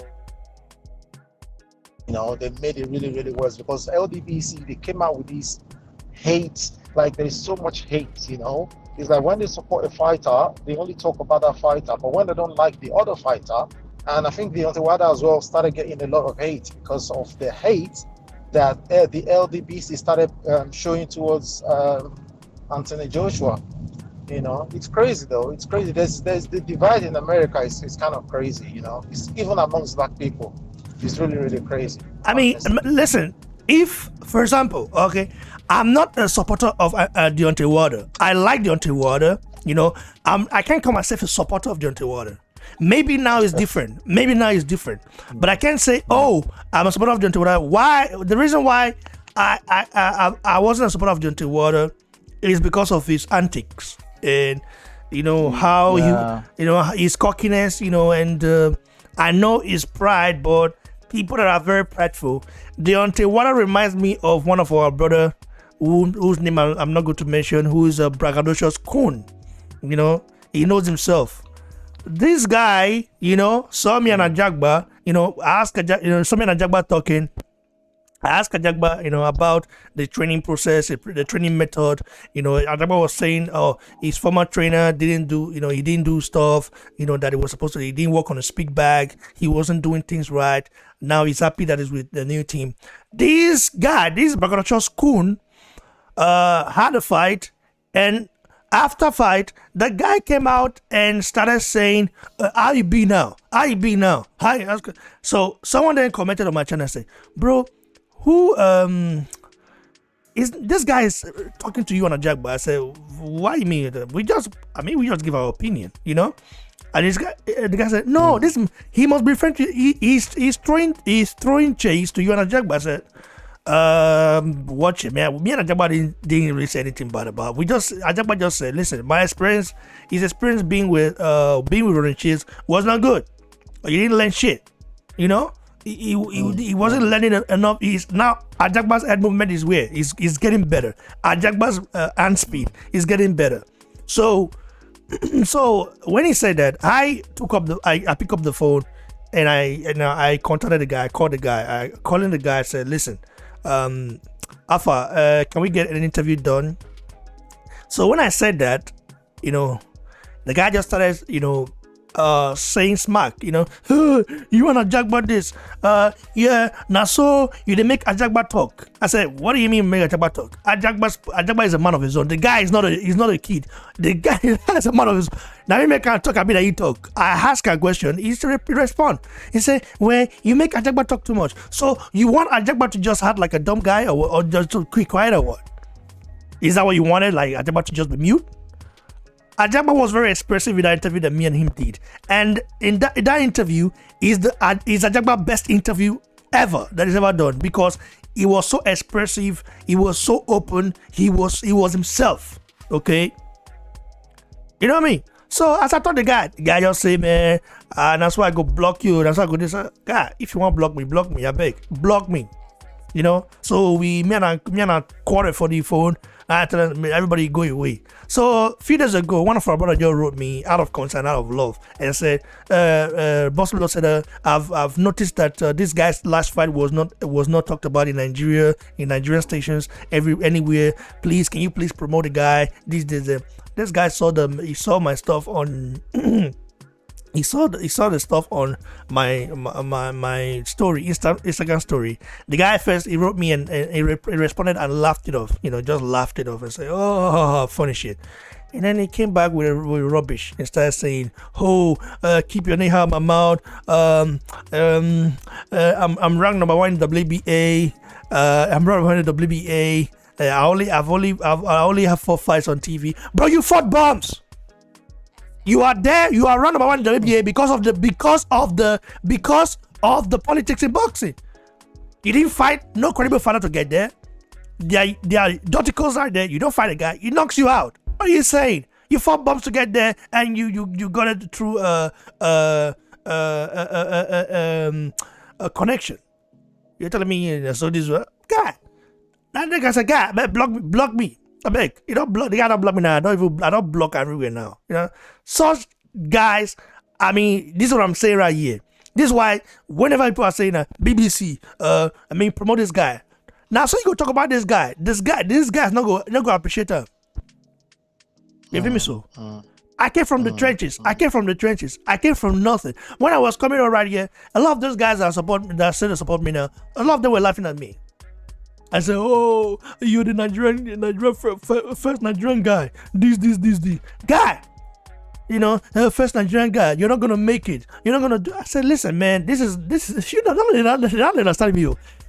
I am Raymond F. Ogbede. My ancestors go way back to 400 something century.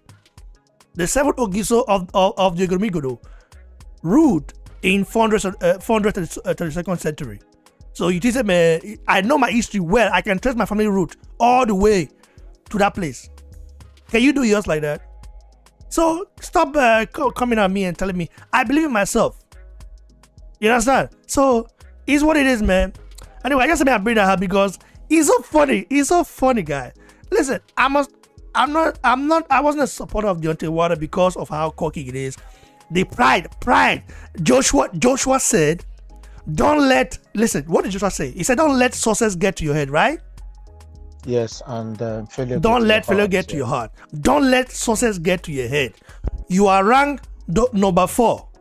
Number 1, WBA rankings. Oh, you don't make me that one. Bro, even if you become a champion tomorrow, nobody go know you. Nobody go know you because you are not humble enough. Do you think to be known everywhere, Deontay Wilder might have fans that know him? Oh, bro, Deontay Wilder's name is not an household name in Nigeria. No. Ajagba name is getting there already. Because Ajagba is humble. Ajagba is dedicated. Ajagba is not a braggadocious school. You know? When me and Ajagba get quanta that time, Ajagba didn't say the media at the fight time. But he realized later that say what he had to talk not true. He made a decision. Why this braggadocious school go teach him everything like you teach him everything way you do now so he right. Guy, I don't send you. You know they feed me. I don't mean for this Europe, for this Western world. I don't. When I came, listen. Let me tell you one story. There. Listen, back in the days, I go get up around 4:00. I go. You know, Barcelona square quarter for them. I go to send my newspaper that time.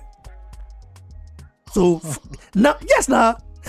I go send newspaper. I go send newspaper. Now so I will wear clothes like this. I'll put ID card. You know, I will go there. People go to buy and so people don't buy. So give, bro. I don't go to the life. Now look at where I did now, and look at the struggle I don't go. We men don't enter Switzerland like this. Swiss like this. Go on or go also. So when we don't pass, the guy never pass. He never reach half quarter of the guy. Many of our people wait that time wait day with us that time. I remember one of my guys that Shinedu gave up because the stress was too much. One of my guy will be police officer for Nigeria. You know before we further Europe. My brother, that guy gave up. You understand? My brother that one, but he gave up. The struggle is not easy. So now where I did now, the kind of place where I did now, the kind position where I did not lie. Sometimes I ask myself, say, man, how was I able to do it? You know, how was I able to do it? Bro, it's not easy.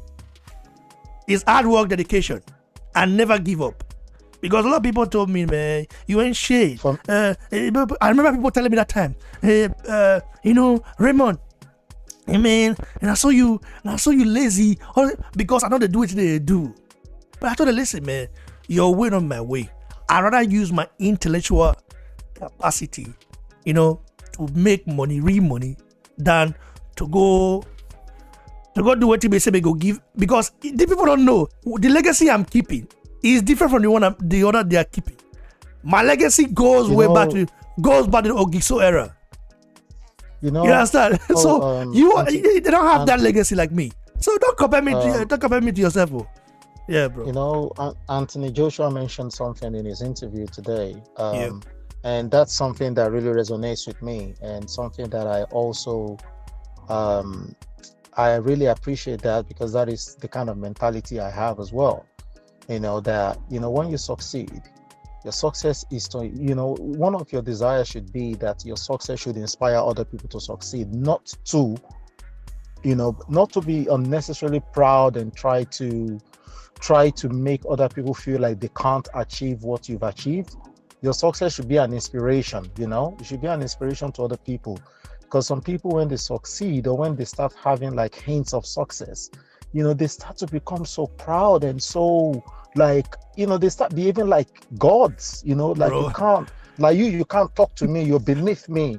But boy. in life, anybody has the capacity to succeed, man. Anybody in life, man. Even your houseboy could eventually end up becoming your boss. I'm telling you that now. This is something I've seen before. You know what I'm saying? There's a Nigerian musician that is so popular now that everyone is talking about.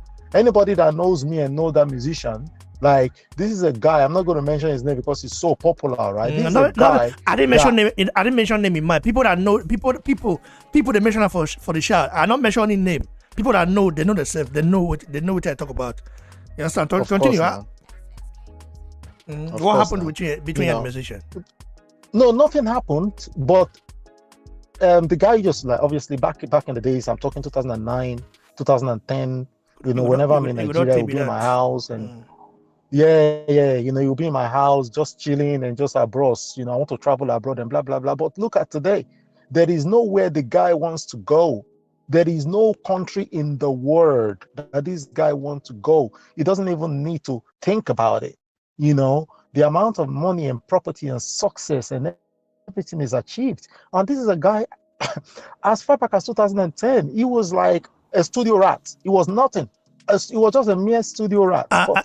Is the guy among the top 3 today in Nigeria, or is he among the top 10? The guy's first name starts with O and the last one ends with E, basically. Oh, I know the guy now. Yes, so this is a guy that was very. I know the guy. I know the guy now. I know the guy. The last name start with O. The first name start with O, and the last name start with E. I know the guy when they talk. I know the guy. I mean, I think guess, but I know the guy. I don't want to guess. Now, Olamide go be. That one, Olamide. That means that, bro. Olamide. That one at top 5 for Nigerian musical. Bro, you shouldn't. Exactly. And if you go on my YouTube, if you go on my Facebook and go back to my pictures 2010, you see pictures of me. Not even top 10. The guy is top 5. Top 5. Big guy. But I'm just trying to say that when you look at his success today, okay, we're all successful and all right. I'm fairly successful. We're all successful, right? But his level of success will drown my success 100 times. In fact, what am I even saying 100? Maybe 1,000 times. So that's what I'm saying. But this is a guy where in 2000 and just about 10, 11 years ago, he wasn't there. But look at where he is now. And what the good thing the guy is doing as well is that he's helping other people. He's not saying, no, because I'm up here now, everyone is beneath me. That is how life is. Although I can say I'm a fan of Olamide though, because a lot of his music I don't understand what he's saying. Maybe because I don't speak Yoruba, but the music the song that really resonated with me, his first song that caught my attention was when he featured Whiskey on Omotoshan, right? Omotoshan. I was right there in the studio when the song was being recorded. Bro, I was right there in the studio. I was there throughout the process. That's his first the music that I really fell in love with. I was like, whoa, this guy is good. Yeah, that was his second single. His first single was Eniduro. It was after Eniduro he came out with Omotoshan. That was his second single. But what I'm trying to bring out from this story, is that when you look at Olamide those years and you look at him now, you can only be happy for him. It's just to show you this is a guy that he was hustling. He was just hustling. I don't know his struggle though. So I don't know his struggle. So it. So I cannot really. Call me off offline. Yeah. Okay. I know Whiskey struggle. Okay. I know Burna Boy struggle. I know Rema struggle. I know Davido didn't struggle. Davido did not struggle. No, Davido didn't struggle. Davido came from Davido came from a family of his father is rich. Adeleke. His mother is from Benin, from my side. Okay. His father is Yoruba. Yeah, his mom is late now though. Yeah. Yeah, his mom is late. I mean, then I don't know his struggle. He did not really struggle like that. So he didn't struggle. He hustled, but he didn't struggle. Exactly. He will have his own version he of hustled, hustling, he didn't struggle. Exactly. Whiskey came from the trenches. Rema came from the trenches. That I know for sure. Burna Boy came from, I don't know if I should say trenches or I don't know, man, because Burna Boy came from the streets, not really from the trenches. No, not from the trenches. From the street. Yeah, he came from the street, not from the trenches. Because his family, his mother was already a dancer to Fela Kuti. To even get there, not be smart. You have to be fluential. And his mother is from I think his mother's dad is from Edo State, from Esako area. I'm not 100% sure. Yeah, it is. Ogulu. Yeah, it is. His mother's father has to be from Edo State because, some Esako area, something like that. I don't know if I may said. Timaya came from trenches. His father was a banker, right? Yeah. No. He came from the street, not trenches. His father was a banker.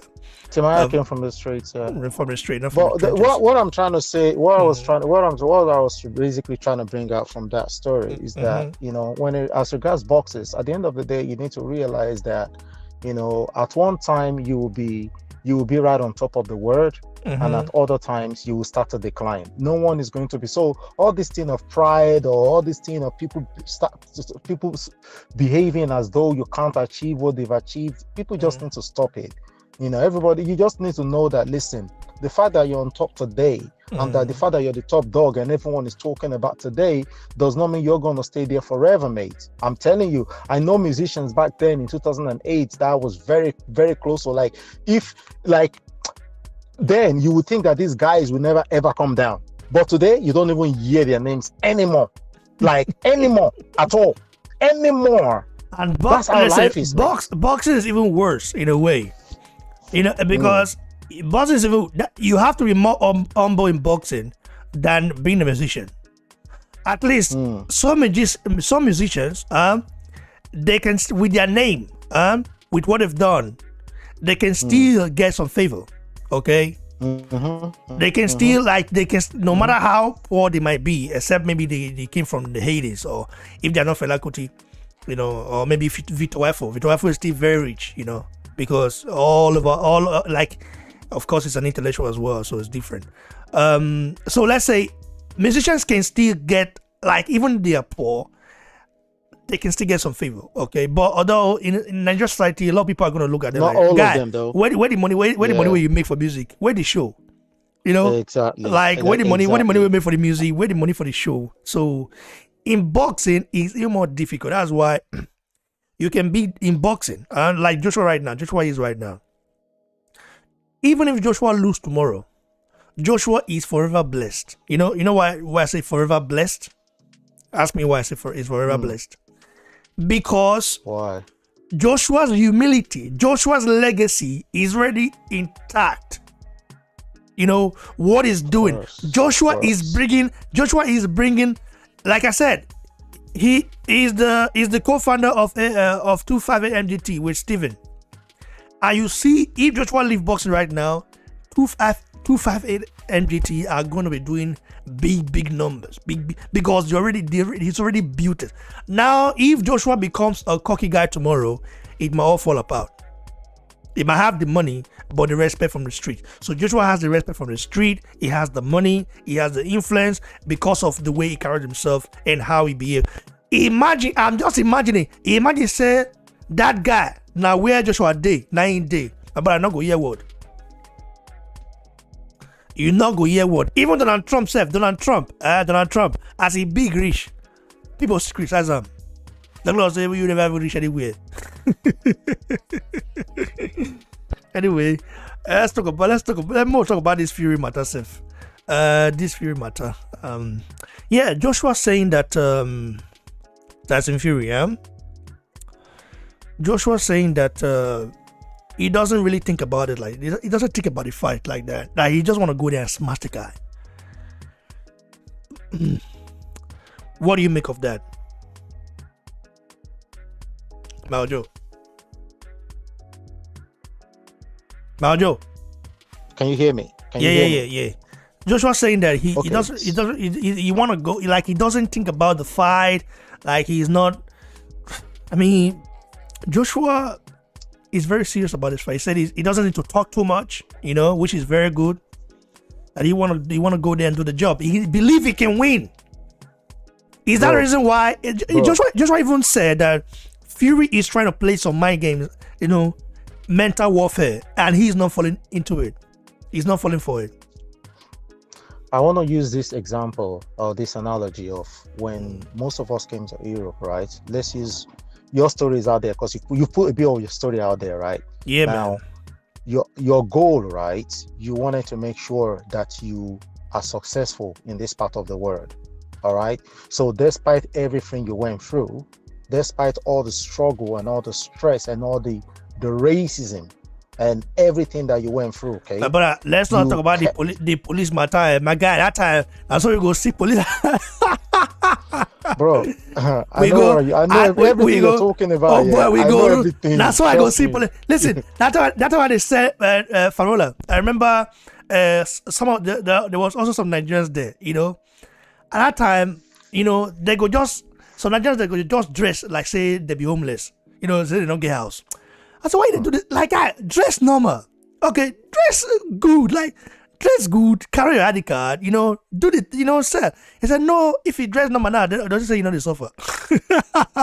Bro, you never. Even though say those guys might, let me tell you one thing right now. Those guys might have made a lot of money than I did, because they said, the way they said themselves, very low. I myself, singularly said, listen, I would never let the white man look down on me. Now, fat be that one. And also, right now, if you tell you right now, say, none of them don't ever get 6,000 euro paycheck before. I mean, I never get them. I'm going to tell you right now, truth. I love you, Vietnamese. Bro, so the thing is, so what I was trying to say, basically, Joshua's goal is undisputed, regardless of who is there. Joshua, that was why after that fight with Pule, when they asked him, do you want to, the next fight, is it going to be Tyson Fury and all of that? It's like, whoever has the belt. And right now, Fury holds the belt. And Joshua is determined. So I think the reason why Joshua is not thinking so much about Tyson Fury is because Joshua's goal is not Tyson Fury. Does that make sense? His goal is undisputed. So he doesn't care who he has to be. If it is Tyson Fury, he is going in there with Tyson Fury, because when he set out in his career, when he had a meeting with Eddie Hearn, the agreement, what they said was, we are going to be undisputed. So for me, that's why he's been so fast track. The way Joshua has gone in his career has been so quick, so fast. So I don't think he cares about Tyson Fury that much right now. I can tell you 100%, Joshua is already winning the psychological battle between himself and Fury. You know why? He is living in Fury's head rent free, because Fury just cannot wait for Joshua to put any post so he can respond. Fury just can't wait to pick up his phone and like, oh, you ugly dosser, you this, you that, because he's living in his head. And Joshua is just probably looking at him like, this guy is a joke. You get what I'm saying? And he's just grinding and he's just working towards achieving his goal. So for me, I think that statement is a beautiful statement where, when he said that, I'm not even thinking about Fury. I just want to go in there and bash him up. Bro, Fury got peace by that. he was expecting Joshua to say, well, yeah, I have Fury in my mind. Some fighters would say, oh, Fury is what is in my mind right now. I want to go there and beat him up, all those stuff. Joshua just like, bro, he had Fury so bad. So, I don't care about Fury. since Fury beat Deontay Wilder the second time, Fury has developed an habit of expecting everyone to bow at his feet. He's expecting everyone to say good things about him. He's expecting, that's why anyone that says any negative thing about Fury is going to block him, like it did Tony Bellew. You know, he wants everyone to say he's number one, to everyone to say, oh, he's the best thing since sliced bread and all of that. But at the end of the day, you're just a fighter. You're just a fighter that, you know, anyone can beat you, in all honesty, in this fighting game. And then you're going in there with a guy who is proven. Don't think that you're gonna expect that guy to be heaping praises on you every opportunity he gets. Joshua doesn't care about Fury. Joshua cares about the belt. He cares about the belt. He doesn't care about Fury. I want to ask you. I want to ask you this very interesting question right here. Yeah. After Joshua becomes undisputed, I will say after, because this interview showed that Joshua is more ready than we thought. You know. Yeah. The guy is more focused than we imagined before. After he becomes undisputed, what do you think is next for him? What do you think he would do? Let's just say you are Joshua, for example. Let's say you are Mario Joe. You're not Joshua. You know. What do you think you would do? I think he should relinquish one of the belts. All the belts. Not all of them. I think maybe one of them. I think he should hold on to the WBC because it's going to be a new belt for Joshua. But he should let the WBO, I think, so that Usyk and Joe Joyce can fight for it. Because what that would do is that would create more opportunities or more challenges for him. You get what I'm saying? And then it would also free up the heavyweight division a little bit. As a matter of fact, if Joshua can actually relinquish 2 of the belts, so we can have other champions, so that heavyweight division can be interesting, where we have other people fighting each other for the belt, as opposed to everyone fighting Joshua for the belt. You know what I mean? So if Joshua, if he holds on to all the belts, then it means that you can only have one big fight at a time. But if he lets go of 2 of the belts, at least, you can have 2-3 big fights at a time. And it will make boxing more interesting. It will make the division, you know, people will be talking about all the other heavyweights, and that would make the name of Anthony Joshua even go higher, because then what will happen is when we have new champions, Joshua can get into another undisputed fight, you know, in the near future. You get what I'm saying? As opposed to holding on to the belt. Because for me, I don't care what people say. Fury is not fighting twice. All right, that is just the truth. He's not fighting Joshua twice. You know, anybody who at this stage cannot see that Fury is not a guy that honors contract. He's not the kind of guy that will fight you the first time. The only reason why he fought Wilder the second time was because the first one was a draw. So Fury is not the type that will do a rematch. He won't do it. So the best thing is, don't even think about the rematch. Don't even bother yourself. Even I think they even know this now, because Eddie Hearn mentioned this last week. He was like, no, let's worry about this one first before we start talking about the rematch. He was like, right now, this is a one-fight deal. He said it last week. He said the deal they have at the minute is a one-fight deal, because I think they know that Fury isn't gonna. If Fury manages to win that match, trust me, man, that's it. You know, and if he loses, even, I think, you know, God forbid, he might just turn around and say that, oh, I'm going back to depression or whatever. What? No. So, in all honesty, I think that Joshua should be totally prepared for this one fight. Not even think about like, oh, maybe if I don't do well in the first fight, I might come back. Because Fury is not going to give you a rematch. That is just the truth. He does not honor contracts, rematch clauses. He doesn't. All right. Do you think Fury will pull Billy Sanders on Joshua? If okay, let's say if he beats Anthony Joshua, do you think he will pull Billy Sanders on him, or pull a Klitschko on him? Like in terms of avoiding the rematch at all cost, or do you want to wanna? He will. I'm telling you. See, I can bet anything on it. He won't do a rematch. You always have to go by people's history. What people have done in the past. Against Klitschko, he didn't give him a rematch. Yeah, he did a rematch against Derek Chisora and the other guy back in the days. But then there was nothing at stake. He didn't have no belt. No. He didn't have no belt, so there was nothing at stake. But I'm talking about since he became a champion. He didn't give Klitschko his rematch. He didn't give Wilder his rematch. So what are you talking about? He's not going to do it. He's not going to do it. Absolutely no way. He might turn around and say, oh, I'm retiring, and then come back a month after that and say, yes, I'm out of retirement. Because the moment he says I'm retiring, that contract is null and void. That is the game they play. But it depends on the length, okay? The length. The reason why I'm saying is because if he retires, for example, and come back 6 months later, the contract might still be intact. Maybe if he comes back 3 years later, which he can arguably do because this guy has done it before. You know what I'm saying, man? Bro, for me anyway, regardless of anything, Fury is not going to do a rematch. I can guarantee you that. Bro, you know, write it down. Today is the 5th of May, 2021. Fury is not going to do a rematch. I can tell you that. Do you know what happened? Do you know what I was thinking about? Recently, I came across an article, a very deep inside info like that. Of course, I've talked about it, and I even told some of you guys at that time. I don't know if you already subscribed at that time. Andrews Jr. tried every means necessary, okay, to pull out of the rematch with Anthony Joshua. Do you know that? Of course, yeah. And he was threatened by, Joshua's lawyers and legal practitioners.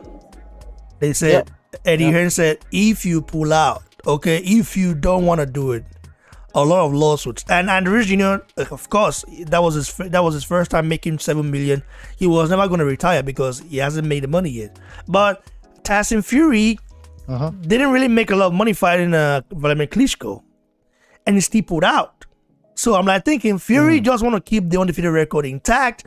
Wants to call himself, this is like, I think Billy Joe Saunders, he's trying to do Tyson Fury, but the difference is that he knows there is no way he beats Canelo if he doesn't run. Even if he runs, I don't know if he beats him. Even if he runs, even if the ring is 24 foot or 30 foot, okay, that's a recipe, but even if it's 30 feet, okay, he cannot beat Canelo. I believe Canelo will catch up to him and beat him up, and he might not knock him out when he's on the run. He might not knock him out, but he probably, will beat him, via unanimous decision.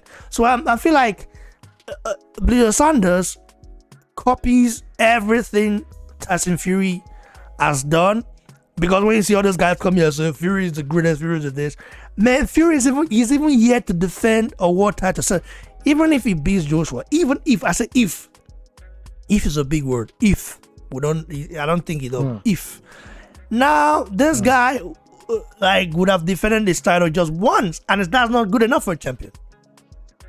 That's a fact. Well, as to date, this man has never ever defended any title. For me, he is a champion. He is not the champion, because when you're the king of a kingdom, you defend your kingdom. All right, you defend the people. So the belt is his kingdom, the WBC, and even before that, when he beat Klitschko, he has not defended anything. So for me, he's just a champion who won a belt. See, Deontay Wilder is more of a champion than Tyson Fury. You know why? Deontay Wilder defended his title 10 times.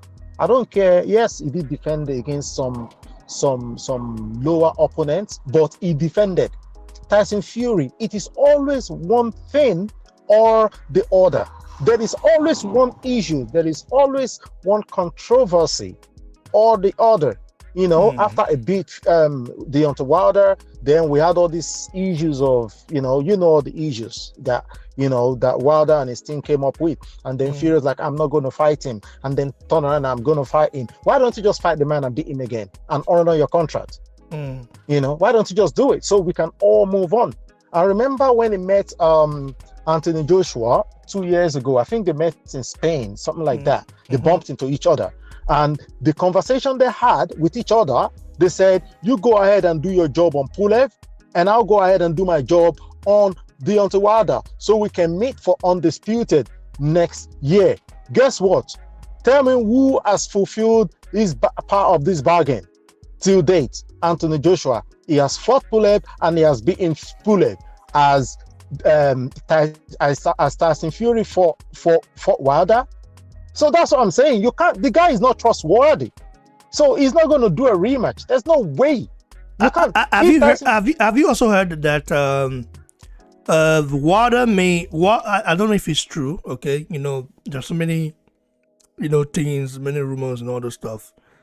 I don't know if you've heard about it. The thing is that I've heard that Team Wilder are demanding, or Wilder might get a paycheck of $80 million for a step-aside fee, for Joshua Fury. Like, for Joshua, yeah. I know it's not going to be up to that, but he's going to get millions. Bro, this is what Wilder is trying to do, which I think is very smart. Okay, Now Fury decided not to fight Wilder, despite the fact that they had a contract. I mean, you could argue and say that, the contract was expired, but the contract expired because of COVID. The contract expired because Bob Arum, if you remember last year, he kept saying this kind of fight cannot happen without a crowd. We need a crowd, blah, blah, blah, blah, blah. So it wouldn't be Deontay Wilder's fault.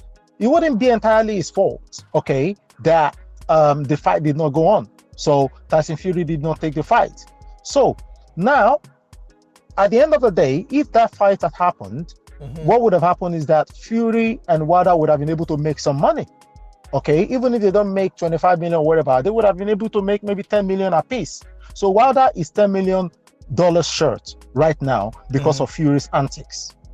Okay, so if you're entering into a negotiation, what do?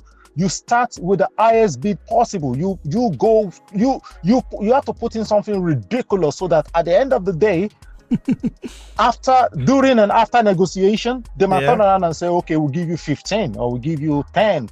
Well, I don't see Wilder getting 80 or whatever. It's not going to happen. How much is Fury going to hand that? They're going to have to give Wilder 80. And the thing is, the good thing about this whole thing is that the money is not coming from Anthony Joshua's purse. It's going to come from Tyson Fury's purse. Okay? And trust me, this is why I still believe that this fight, I'm not sure this fight happens between Joshua and Fury. Trust me, even if they have a contract in place now, Bob Arum is so stingy that he will not allow his cuts go down because they have to pay Deontay Wilder. So he's probably going to tell Fury, because they've already started talking about it.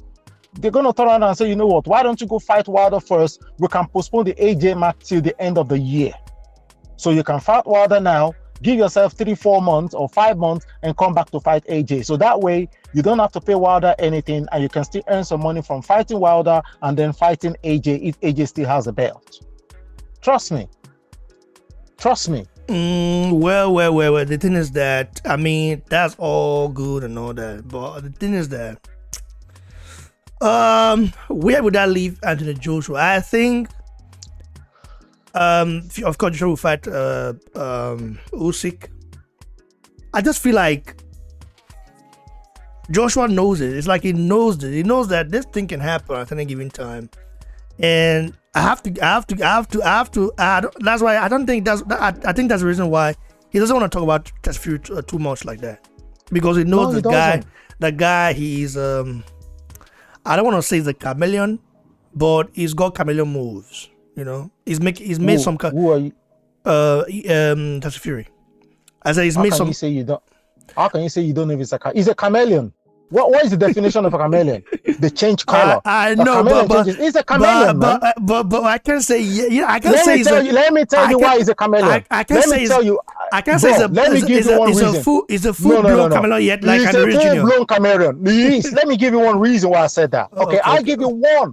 Okay, in fact, I'll give you two. I can give you 20, but let me give you one or two. Now, Tyson Fury said to Deontay Wilder, not even to Deontay Wilder, he said to the world, I will never, ever step into the ring with Deontay Wilder because it disrespects my people, the Gypsies. Okay? It discriminated against my people. Okay? But recently, he said, I might go in there and bash up Deontay Wilder again. That is a chameleon move. When you say one thing today, and tomorrow you change them, you just change your mouth completely. and say something else. That is a chameleon move. I'll tell you another reason why he is a chameleon. Now, as soon as Anthony Joshua lost to Andy Ruiz, did you hear what he was saying? He was excited. He was like, oh, a fat man beat you up, blah, blah, blah. But the same fat man, he met in Texas 2 weeks ago, and they were all friendly, and then they were all talking and all lovely, doubly with each other. Okay, and then he is now attacking Eddie Hearn. Eddie Hearn is supporting Canelo. However, he is there helping Joseph Parker to beat Derek Chisora. He's a chameleon, bro. How many examples do you want me to give you? He's a chameleon. Absolute chameleon. Well, we can say, is he a full-blown chameleon yet? We don't know, right? Okay, you have given me a lot of examples. No, I think you are right. I wouldn't call him a full-blown chameleon yet. Maybe he is, man. Maybe he is. He's a chameleon, brother. I'm telling you, this guy. Okay, let me tell you another thing now. Another example. Okay, is he cool? Is he legit to call Fury fake? Because someone just called him fake right now. He said Fury is fake. Let's be realistic, guys. So is it fake? He said he's calling him fake, not chameleon. No, fake. It depends on what you mean by fake. If you're talking about his boxing abilities and his skills, that is not fake because he's got it. But if you're talking about who he is as a person, not being reliable, okay? You see, when you look at that fake and chameleon, they're similar. Because when someone is not reliable, when someone is a liar, someone is a chronic liar, someone who cannot. If you enter business, okay, he's the kind of guy that you can't do business with him because you don't know what move he's gonna pull. You don't know.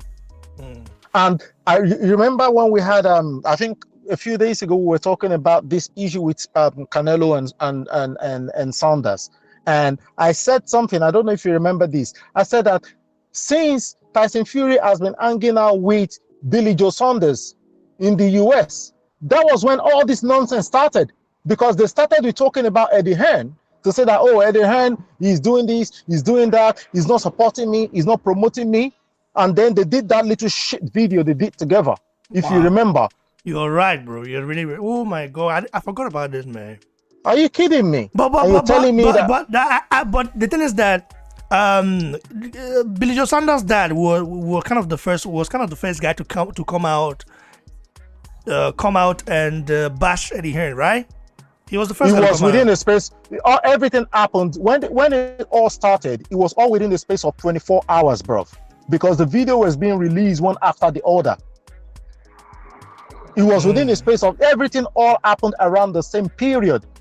So one thing I know for sure, 100%, is that Tyson Fury, since he went to Texas to meet up with Billy Joe Saunders, he's been singing some dirty music into his ears and saying, can you not see this Eddie Hearn guy is doing this? He's not even mentioning your name. He's not even doing that. He's not even doing that. It's all about Canelo.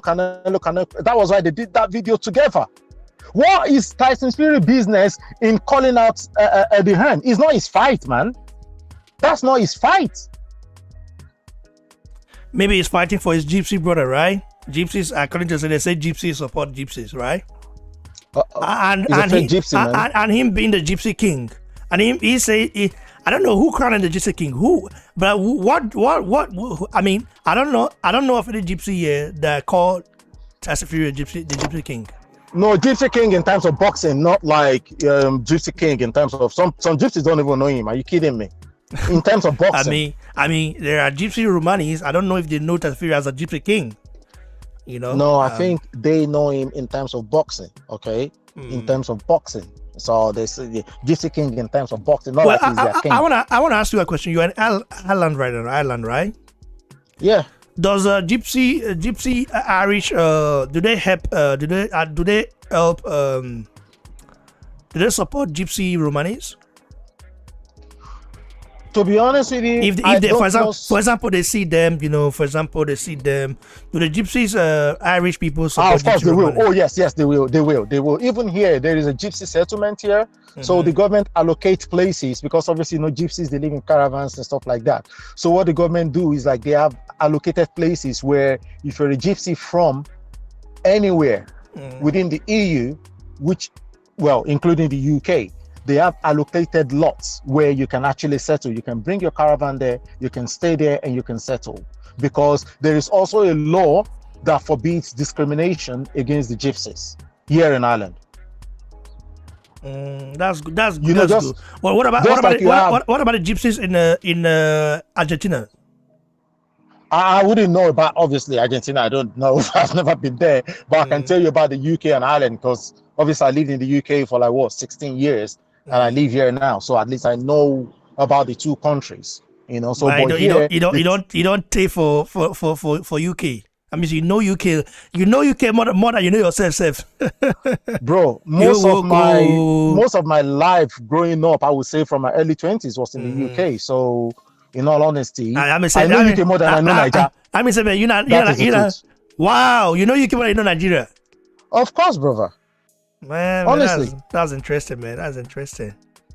I mean, you came from the trenches, I guess. Did you came from the trenches? Proper. I was born in Oshodi, Oshodi boy. If you know anything about Oshodi in Lagos. Yeah, I hear of Oshodi a lot. I've not been there. I've not been there, but I hear of Oshodi a lot. Bro, now proper trenches. I've only been to some barracks in Lagos State and Alaba Market. The reason why I was in Alaba Market, the reason why Alaba Market, the reason why, oh my God, it's worthy though. I know Abuja well, but that Alaba Market, it was what we were like.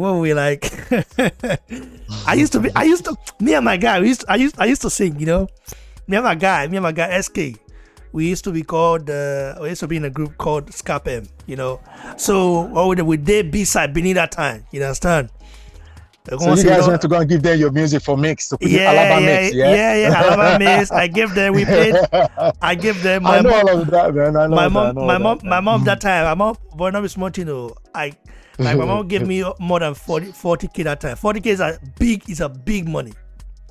It was not easy. So I will go there, go give them. They put down for 5,000 copies. For 5,000 copies for our head that I say, oh boy, not big thing. God, 5,000 copies is shit, man. What the hell?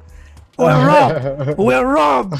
Like crazy. Out of like Nigeria has to be is I think Nigeria was like 100 million, maybe 115 million. Maybe that. Maybe. Yeah. Smart. He said that guy said which side of Oshodi you forgot. I'm just responding to him now. Ladipo. Oh, okay. Are you talk to me about or someone else? No, I'm responding through the chat at Dedicate Grammar School. Okay. Yeah, man, like I'm responding. It's so crazy, man. Like boy, that means he came from the trenches, Bro, not be today, man. It's great. It's great. It's good to see, man. It's good to hear. Like your story, it's gonna be very interesting, But it's nice to see you didn't give up, though. It's nice to see you didn't give up because I believe that, like, you're kind of like me, in a way, Bro, if you're looking for, what thing that they call rugged Baba, rugged, strong-headed. Determined to make it, determined to succeed, like determined. Wait, this guy said, don't ever believe that Fury will beat Anthony Joshua. Why do you say so? We are boxing fans. Anything can happen in boxing. That's why I said if I'm supposed to anything can happen. I'm never gonna. But by the way, have you guys seen Nigerians arguing about this? Have you guys seen it? Let me show you guys. Nigerians. I think 2 days ago, this poll right here that someone did, was it a poll or an article? When Fury said that if Joshua gets past 3 rounds, that he will give up or something like that. Let me check it out. Yeah, I'm gonna he will retire. He will retire in his corner, basically. That's so you are going to you guys are going to see what Nigerians said. Nigerians not is Montino. Let me see. Anthony Joshua.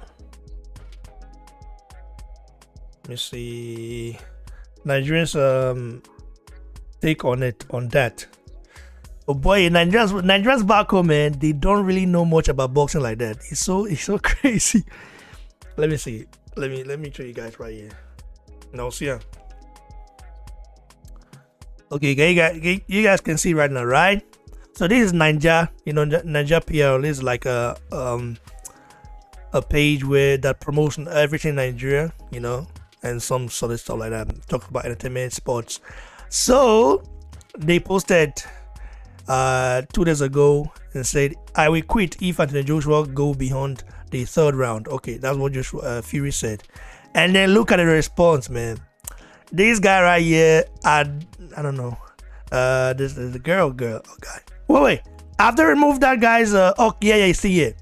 This guy said, let's be true with ourselves. Joshua barely survived Ruiz fist. Talk more of Fury. See, Fury will destroy AJ. Forget African blood. This guy is a living war tank. These are Nigerians. Yeah. Then this guy came back. No, bro, you see what it is? This guy came back. This intelligent guy say, so where till AJ come be? Go and mark this tweet. AJ is gonna use Fury to show the world just how underrated he is. He's no Wilder. He's Anthony Oluwafemi Olashide Joshua, Tyson Fury's destroyer. Oh boy, yeah. This guy said he go shock you. It's so funny. Let me see. Okay. This guy Babalola says, Fury don't know the power of African man. You think say now you're training. It will shock you when you see yourself when your hands so clear. Oh, get to then they call. I think. How do you pronounce this one? Enu or say something like Ogbeni. So Enu or share. Enu or share Ogbeni or something like that. And that's Yoruba. And Joshua, I say Omo Ijebu himself. Omo Ijebu mean the son of Ijebu, right? Omo is like. Yeah. Well, you also use that in a do like or more something like that. We also have that. Right? So that's exactly what Water said. Talk is cheap. Fury not that good. Water showed him flames on their first fight, and the second one, Water was not himself. I also believe something happened there. It's a Tyson Fury way I could deck one on you. Do you guys even know we have Africa Tyson Fury? Do you guys even know that? We have a Nigerian guy who calls himself African Fury. Do you guys know that? You guys don't know. We have a Nigerian guy. No. I was thinking about getting in touch with him. There's a guy called African Tyson Fury, and Tyson Fury support Africa Fury, and Fury supports him. I'm gonna show you guys soon. This guy Jimo says, we know Fury is a beast in boxing world, but with all those rants, he's been ranting ever since. God will make AJ win this fight. Last, a small David drop Goliath. You know what? Yeah. Wait, sorry, bro. This old man, he said this guy said, this old man, after Joshua will end your career. This guy don't know that Joshua Fury is just a year older than Joshua. He might look old, but they're almost the same age, bro. 1 year, just 1 year difference. This guy said Tyson Fury should calm down because it's not going to be like that marketing stunt he pulled with Braun Strowman. Okay, we all know he won't last 5 minutes in a refight with Strowman, but agenda must agenda. After Joshua all the way, oh Jerry, always what you know.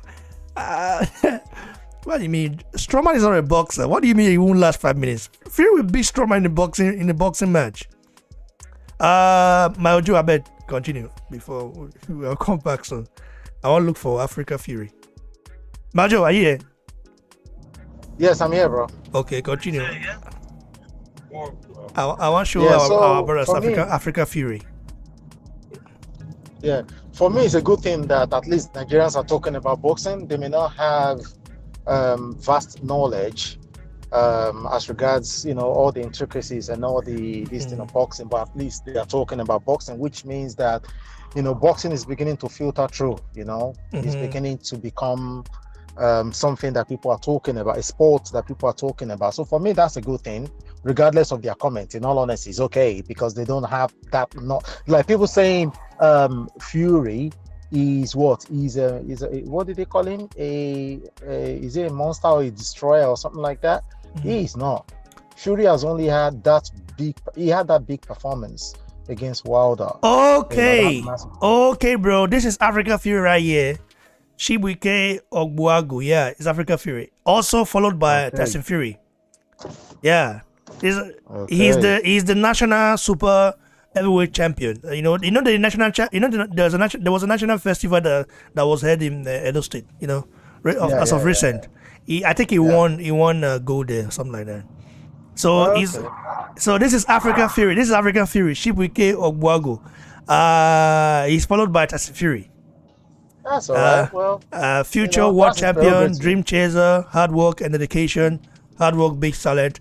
But I have to say that the guy is very dedicated, though. I mean, you have to give the guy props. So the guy is a big Tyson Fury fan. I've not seen a lot of his fights yet, but to my understanding, he doesn't move like Fury. Maybe he does. I've not seen a lot of his fights yet. I'm trying to look for his fights, but I've only seen one on Facebook, and it wasn't really clear like that. I need to know how he fights, Let's check him out right here. Or is this wait?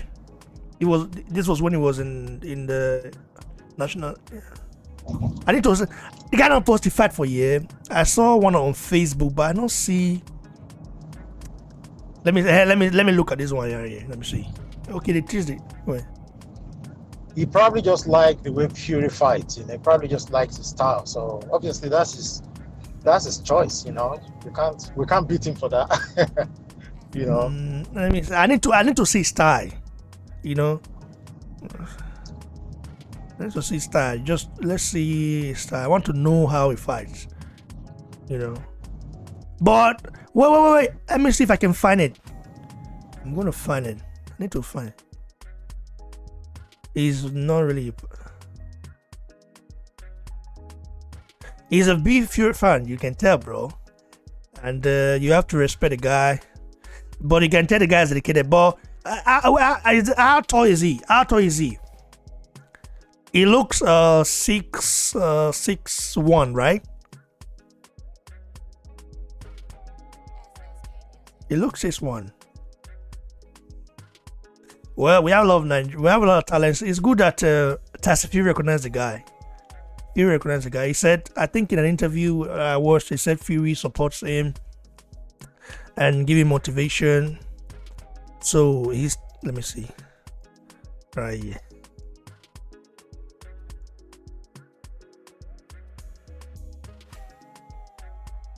Oh, Fury? Wait. Fury sent him a t-shirt? Let me see. I think Fury sent him a t-shirt also. Fury sent him this t-shirt. Okay. Are you sure he didn't make it himself in Nigeria? Bro, look at it right here. Gypsy King official merchandise. They say he did. You see? Look at it right here. This is the official Gypsy Tyson Fury clothing. Look at it right here. Look, bro. Yeah.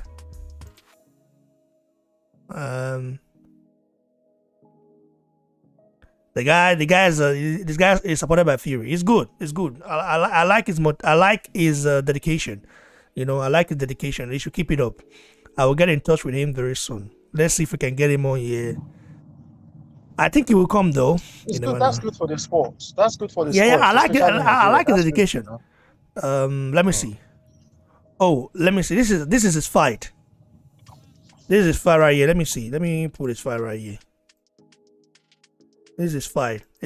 I think his fight at the National Sports Festival in Edo State.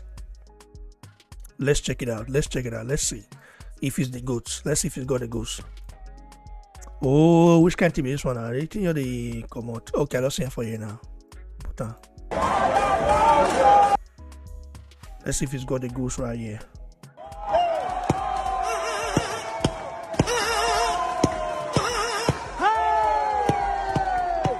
Okay, this is fire right here.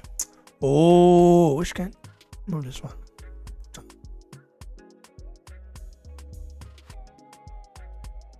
Okay.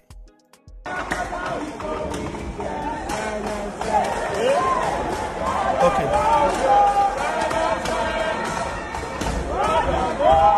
Oh, but the guy get handled. Wow, you saw that knockout, bro. You saw it. That lefty. No, I didn't see it. I'm driving again now, watching later. Is it good? Is it any good? Brother, it's good. It's good. Look at that lefty. Look at that left. Is it that the guy that lefty? It's good. Look at it. It's good. It's good.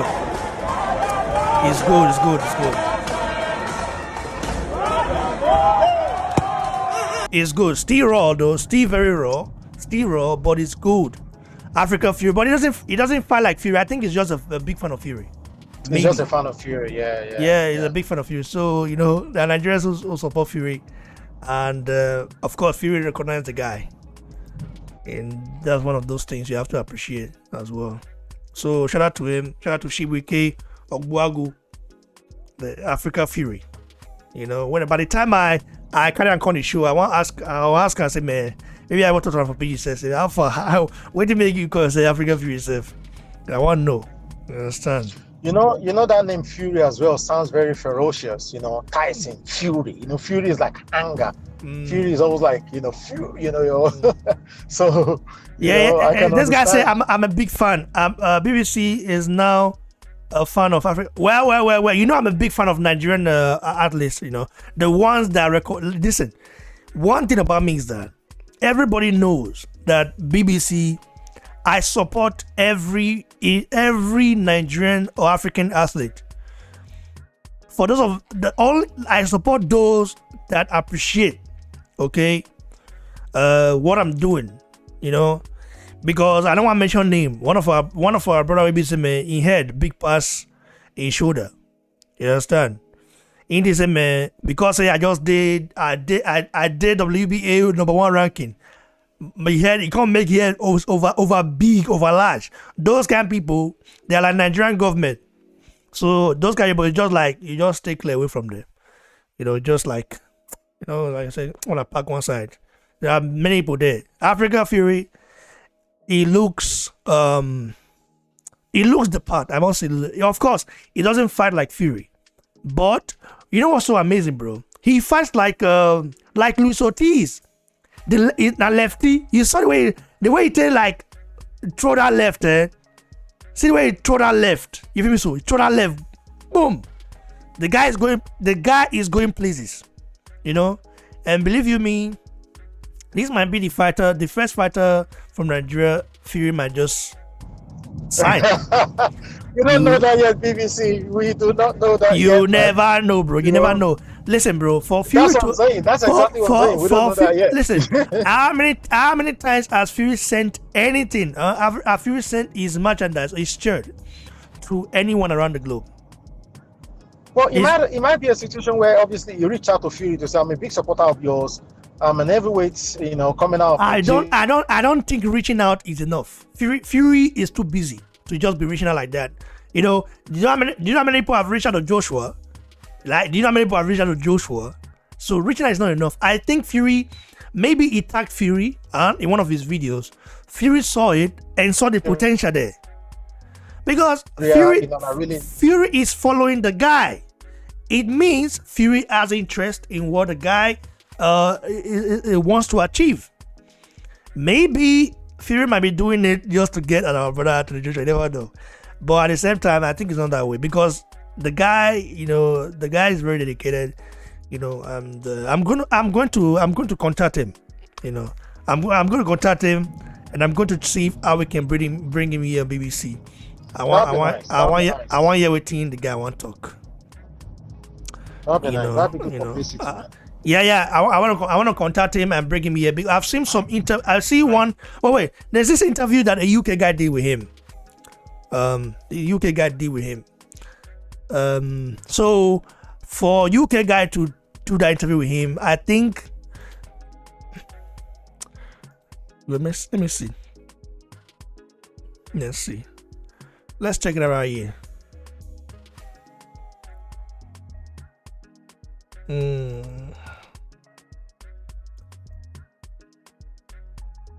It's good. Do you know the good thing about having? Let me put it right here. The guy be this one. Let's see. This guy is a HJM Boxing. Never heard of the guy And before. we are live. Hello, everyone. This is HJM Boxing, your host, HJM Harley Boxing. Marshall. And on the call today, we've got a Nigerian heavyweight prospect, Chubaik, Africa Fury. How you doing, sir? He said he got the guy pronounce his name. He says Chubaik. Now she became man. I don't speak Igbo like I used to, but at least I know what it means. That's just Chubaik. Oh boy. Let me hear it again. Chubaik. Now she became his name. Hello, everyone. This is HJM Boxing, your host, Harley Marshall. And on the call today, we've got a Nigerian heavyweight prospect, Chubaik, Africa Fury. How you doing, sir? How's it going, mate? Nigerian network. Can you hear me? Okay. Yeah, I can hear you. Yeah, everything going well?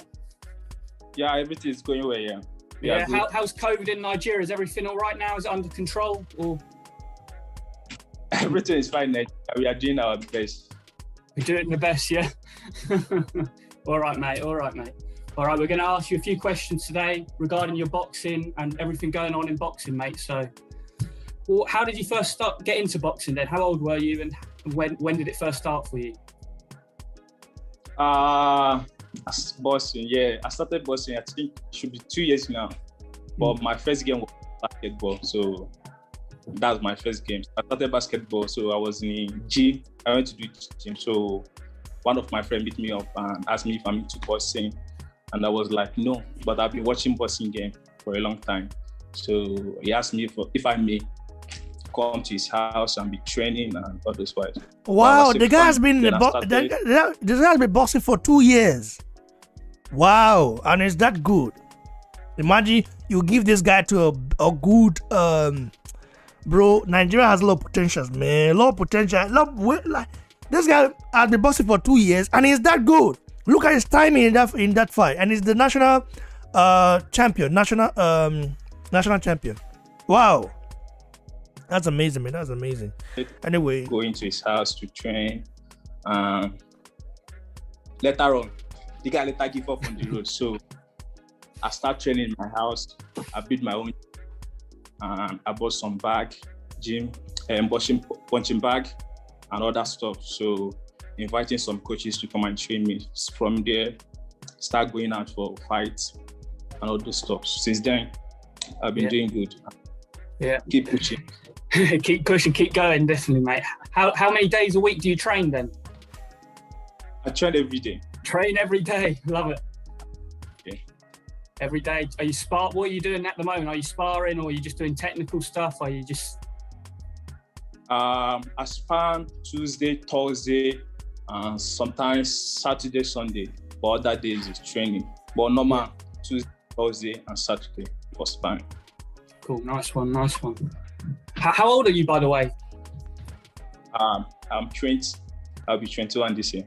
Oh, okay, nice. So you're young heavyweight still. wow, he's 20 years old and he'll be 21 this year. The guy's very wrong. He's very young. You know, I don't know which. Very interesting right here. 20 years old. Wow, that's amazing. learning the sport and everything. So it's good, mate. It's good. It's good. All right then. Where did you get the nickname Africa Fury from? Is it just something that stuck with you, or? No. I'll be looking for a name to, when I started boxing, so a lot of people were calling me different names. When I fight. So 2 of my opponents, I knocked them down. So many coaches will start giving me different names. They was calling me Wider, Anthony Joshua, Fury, different names. So I was confused, which one should I pick? So from then, they were still calling me Wider. Then I let that change the name to African Fury. Because I love Fury, I love his footwork, I love the way he fights, so I just have to pick that. Yo, bro, I think I'm gonna need to sign up now. Just getting on, man. Okay, bro. Like, thanks a lot. He got a name, Africa Fury, because he like how Fury fights. He love his style and all that. And I think it's good, man. We are the guy. We go nyan about that one. I go holler on. I go message on. I go message the guy. Wait, this guy say. Anyway, Mayo Joe, you want to give your last? You sit there with us. You want to give your last take before you come out? Yeah. So, you're busy, Nabi. Yeah, they enter my house now. Just and all that. But I don't know if I'm gonna be on the for. Yeah, Africa Fury, man. Africa Fury, like we'll get him on BBC. We'll give him the exposure. No wala. I think that'd be nice. We'll get him on BBC. I'm getting him on BBC because I can see the potential in him already. I hope he doesn't give up. I hope he continues to to work on stuff. We'll get him on BBC. We'll give him the exposure. In fact, if I see how the guy did, I'll contact some people. Made a manager. Better people, not be what those who work for one people they get from Nigeria. Those I don't want to mention that. I don't want to mention that name. They call the guy Yelabu or something like they call her. Continue, bro. Sorry. And especially if the guy is that young. You said he's 20, yeah. So he said he'll be 21 this year, yeah. Yeah. That's pretty young, man. That's pretty young. How tall is he? How tall do you think the guy is? That guy. Looking at the guy, he looks 6'1", right? Or 6'2". Yeah, he doesn't look tall to me. That's because he looks like just 6. Is that? Like even like Derek Chisora looks taller than him, but we can't tell anyway. You speak to him, and obviously, I said it looks like Derek Chisora, or someone like Derek Chisora is taller than him. Do you think Chisora is taller than him? I don't know, man. I don't think so. I think so. It looks like it. But I mean, obviously, when you speak to him, you'll be able to obviously ask him all those questions. He doesn't. The thing about Nigeria, if you don't go any important appointment, that time I said when they grow up, so I don't even know how to be. Except say you don't go on an appointment because maybe you want, like, for example, you want travel, go out for the country now, or you want to come out, you go measure your height, those kind of things, all those kind. You feel me so? And all the time, boy, a boxer, we don't go competition like that. Yeah. You don't go. You don't go competition. You don't even win yourself. So our national champion be that one. Wow. I'll talk to the guy. Maybe he gonna be 6'4" now. Maybe no 6'4", too much. Maybe 6'2". This guy say this little kid will change his name definitely when he comes across someone like Efia Jagba or Apochi. Yeah, but sometimes as well. Ajagba don't get problem, guy. If you come across someone like the other guy, yes, he will. He will become arrogant, like the guy watch. But the guy get your mind. He's a kid. I think. I mean, he's being mentored by Fury right now. I think that's not bad. Wow, Fury! I never even knew about it. It was our brother Wiki that told me about him. I never even knew that we have. Because when I was watching this national sports festival, in Edo State that took place in my state there, I didn't really see boxing. I saw kickboxing on YouTube. I was looking for boxing. I didn't see it. So It was so amazing, refreshing to see this. We need to promote boxing more in Nigeria. Even entire sports, the entire sport, of combat sport. We need to do that. We need to do that. Yeah, what were you saying, bro? About Joe? What were you saying? Sorry to interrupt. Marjorie did it. No, regarding the guy, I was just saying that it's a good thing. Can you hear me? Yeah. This is why it's very how essential it is for Joshua to take 258 MGT to Nigeria. What are your take on that? Your sincere take, your honest take, about Joe.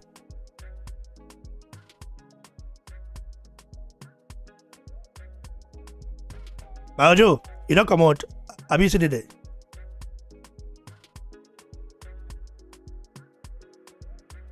I don't know, man. My blessing, Joe don't come out. Maybe network. My network is really bad. I don't know what happened, man. Okay. I say how essential it is for Joshua to take to establish like a 258 MGT like in Nigeria, like try to expand it to that side. To recruit more, more raw talent, like this guy. This guy's been boxing for 2 years, and look how good he is. Imagine if he has a solid trainer, bro, he will become a monster. And a lefty, yeah, now lefty do the punch. We carry for no miss one thing.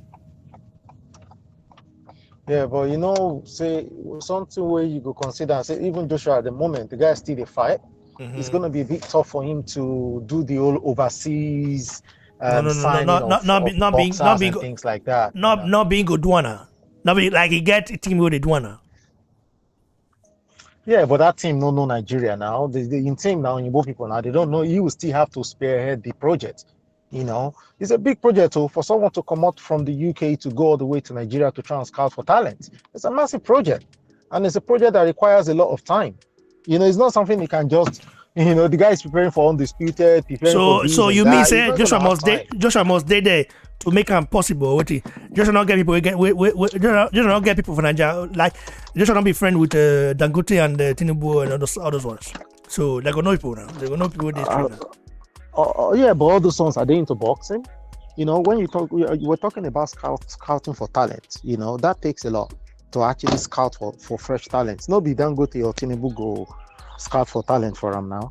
The people where Joshua get around them, they won't really know much about Nigeria. You get what I'm saying? So he needs to be on ground. He needs to go and establish another team over there under 258 management. He needs to go and work with the local guys there, local managers, because he needs to start from grassroots. Wow. And he can't just see people on. Now for him to retire with that one first. That's what I'm saying. Or for him to become undisputed. Then. Yeah, I understand what you're saying, man. It's crazy. But anyway, it's not something he can do right now. And if he just hand over things to Nigerians, I'm afraid to make a talk broken because what do you mean by not hand over things to Nigeria? What do you mean by that? Make a talk for broken. So sometimes when you give project to people for Nigeria, so this thing will involve money. If to say Joshua won't say, okay, you know what? Let me start scouting for talent now, but I can't go there. Make her give local people the opportunity and the resources. How are you sure that they're going to be honest with the resources where Joshua will give them to? Bro, you get what I'm saying? Bro, corruption is the order of the day. Do you know what happened recently? That's what I'm saying now. Do you know what's like? You get what people want to do for Nigeria, one certification want to do for Nigeria. It cost 300 naira. That's let's say less than €1 to do one for the official website to Abuja there. Official website. The person way want do one now. That's where want me do one. The person way in connect with the office. Where go me for the office we want do one. The person say man, me I go pay 30k, almost €60. Can you imagine? Not so now. And the person go to say man. This one 300 naira for as I say where this one 1k to do one then you can get you then the rest to facilitate you they talk about brother you they talk about as far as Niger. Make I even recently some years ago I won't renew my Niger passport for UK there. You know, I've been lose my older Niger passport, so I won't do another one. You know, passport waiting they do for what? How much do we pay in the UK? Maybe 120. I can't even remember now. But because of the delays and the stress and everything, so I can't speak to one guy with the work. They say, you know, say because of the nature of my job, I'm not gonna feel they can't sit down here for the whole day. You know, how can I do this without this stress? You know, the guy tell me, say, make I go bring £500 to do passport, £500 to do a Niger passport. So we say British passport now 60 something pounds. I go pay £500 for Niger passport. So now the kind of things where they happen, where say they difficult to hand over things to people, make the help you do. You get what I'm saying? So it means we're not criminal now watching. Like I wonder how many Nigerians really did transparent for Nigeria, like among us. Because we're gonna blame the government. Are we not a reflection of the government? That's why people do. But I just say the poverty they make people do things where we say they don't want to do. I sure some people go talk say man, BBC. Some people where I know, they say man, you are not Nigerian. I say why do you think so? Say man, you just did very transparent. You all those kind of things, you know. If I need something, like you did explain that to me. You know, you did want let me in. Nigeria do this kind of thing. They will want money. I go say, well, I go demand money for your hand. I was say, well, maybe not because man, I don't take for the western world here. Maybe not America because your mentality, changes after a while. If to say Nigeria, they maybe I forgot one of those petty criminals right here. You understand? All those Yahoo guys. Maybe you never know. That's not like the thing where basic necessities and they make the lack of basic necessity. The thing where they use some people they do for Nigeria. You say you don't believe your eye. Now, wow. Brother, me will not even start Niger talk because that talk, man. You know. Well, we don't start time, but we want cut and short for that one. Anyway, Sha, for this free matter right now, what will be your last thing before we move right here for the free matter? For me, the matter, the whole thing is very confusing. I don't even know what to say anymore. I don't know. I just hope that the fight is really going ahead, you know. But for me, as far as I'm concerned, I'm switching my attention towards the UFC and all those other combat sports there because at least they are more straightforward and less stressful. Boxing is becoming stress for me now with all this nonsense every now and then. You know, it's just so much nonsense that goes on in boxing. But I just hope that, you know, I hope that this fight happens. You know, if it happens, fine. If it doesn't happen, whatever. They're not putting any money in my pocket at the end of the day. So, you know, it's just the excitement and the fact that we want to support the sport and support our people in the sport as well. You know, but if the fight goes ahead, fine. If it doesn't go ahead, well, whatever. You know. So we look forward to what Billy Joe is gonna be able to do over this weekend against Canelo. I think he will get beaten anyway. But have you heard that Eddie Hearn said he said there's a possibility he might announce Joshua versus Fury this weekend in the Canelo fight. Yeah, but the announcement is not a guarantee that the fight is happening. We still don't know what is happening with that Deontay Wilder situation. Bro, do you not think that situation is a serious situation? Yeah, of course, it's a serious situation. Is real, you know. But the mainstream media is not even looking at that at all. They've just ignored it. You know, that's the thing. Because everybody wants the undisputed to happen, so everyone is talking about undisputed, you know. But the truth of the matter is that we're not talking about one of the keys to making this fight happen. And one of the keys will be the resolving of this Deontay Wilder situation, and the situation is not resolved. So it's I still think that there is a long way to go, man. Unless they announce that it's been resolved, or unless I don't know. Maybe they will resolve it without announcing it. Maybe they will just pay Deontay Wilder some money and be like, have an agreement to say that, you know, we're not going to talk about this in the media and all of that. We'll just let it slide, you know. But the truth will eventually come out anyway. But for me, even if they make the announcement, I still think that this Deontay Wilder situation is real. I'm telling you, it's real. Yeah, man. You know. Until you see them both in the ring, you're not going to believe it then. That's what you're basically saying right now. That's my stand. You know, I told you this before. This is where I stand. You know, because that situation is real.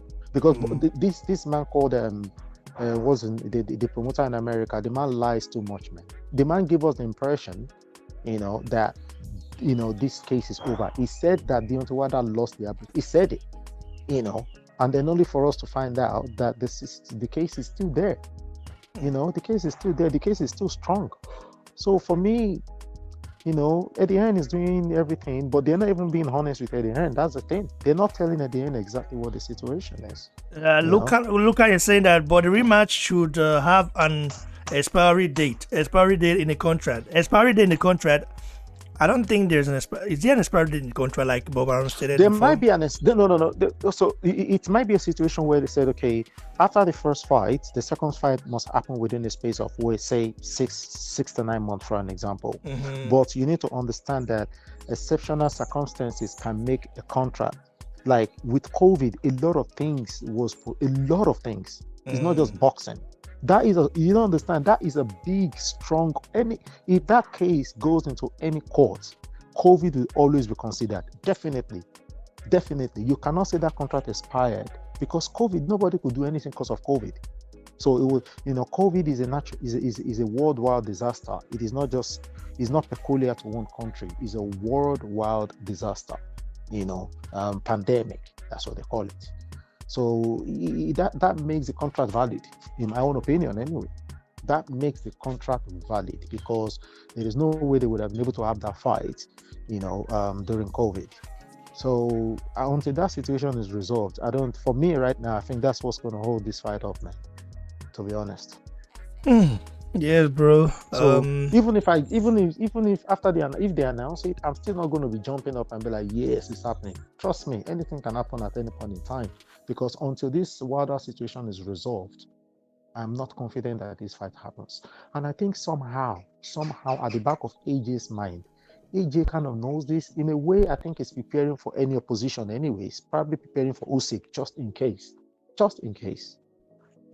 Yeah, man, that might be the case because he's been sparring a lot of he's been sparring everyone, including like light heavyweights, cruiserweights, like heavyweights, like it's not just been focused. It's not just been focused on just the heavyweights sparring the heavyweights. Even Fury is doing the same thing in a way, And Michael Hunter is with Camp Fury right now. You know that? Okay. Well, yeah, Michael Hunter. The same Michael Hunter that said, Tyson Fury is scared of me. The same guys is in Camp Fury right now. But Ajagba, good news is that Ajagba is back in training. So that basically means Ajagba will be fighting very soon again. So I'm just like hoping that, I want to see Ajagba again. Ajagba has been improving, man. I can't lie to you. Ajagba improved, man. It doesn't even seem like the same Ajagba we know. But we'll see how that goes, Ajagba, Jared Anderson might be my spar with Ajagba and Jared Anderson. They might spar Fury. I don't know. Yeah, that's okay. At the end of the day, they're all sportsmen. Mm-hmm. At the end of the day, they're all sportsmen. So it's not all those things for me don't even mean anything. Mm-hmm. At the end of the day, they are all sports people. So it's not a question of because sparring Fury will be better for Ajagba than sparring Joshua. The reason why is that Fury he has more to gain from Fury than to go from Joshua. I feel like because the tricks. Yeah, the tricks, the movement. Because Ajagba is gonna meet someone that's gonna be like trying to box him because Ajagba already carry the power. Okay, so sparring Fury will make him realize, okay, this guy, the Fury moves this way in sparring. May I move this way? You understand? May I trade this guy? You deceive the guy. So that's all, man.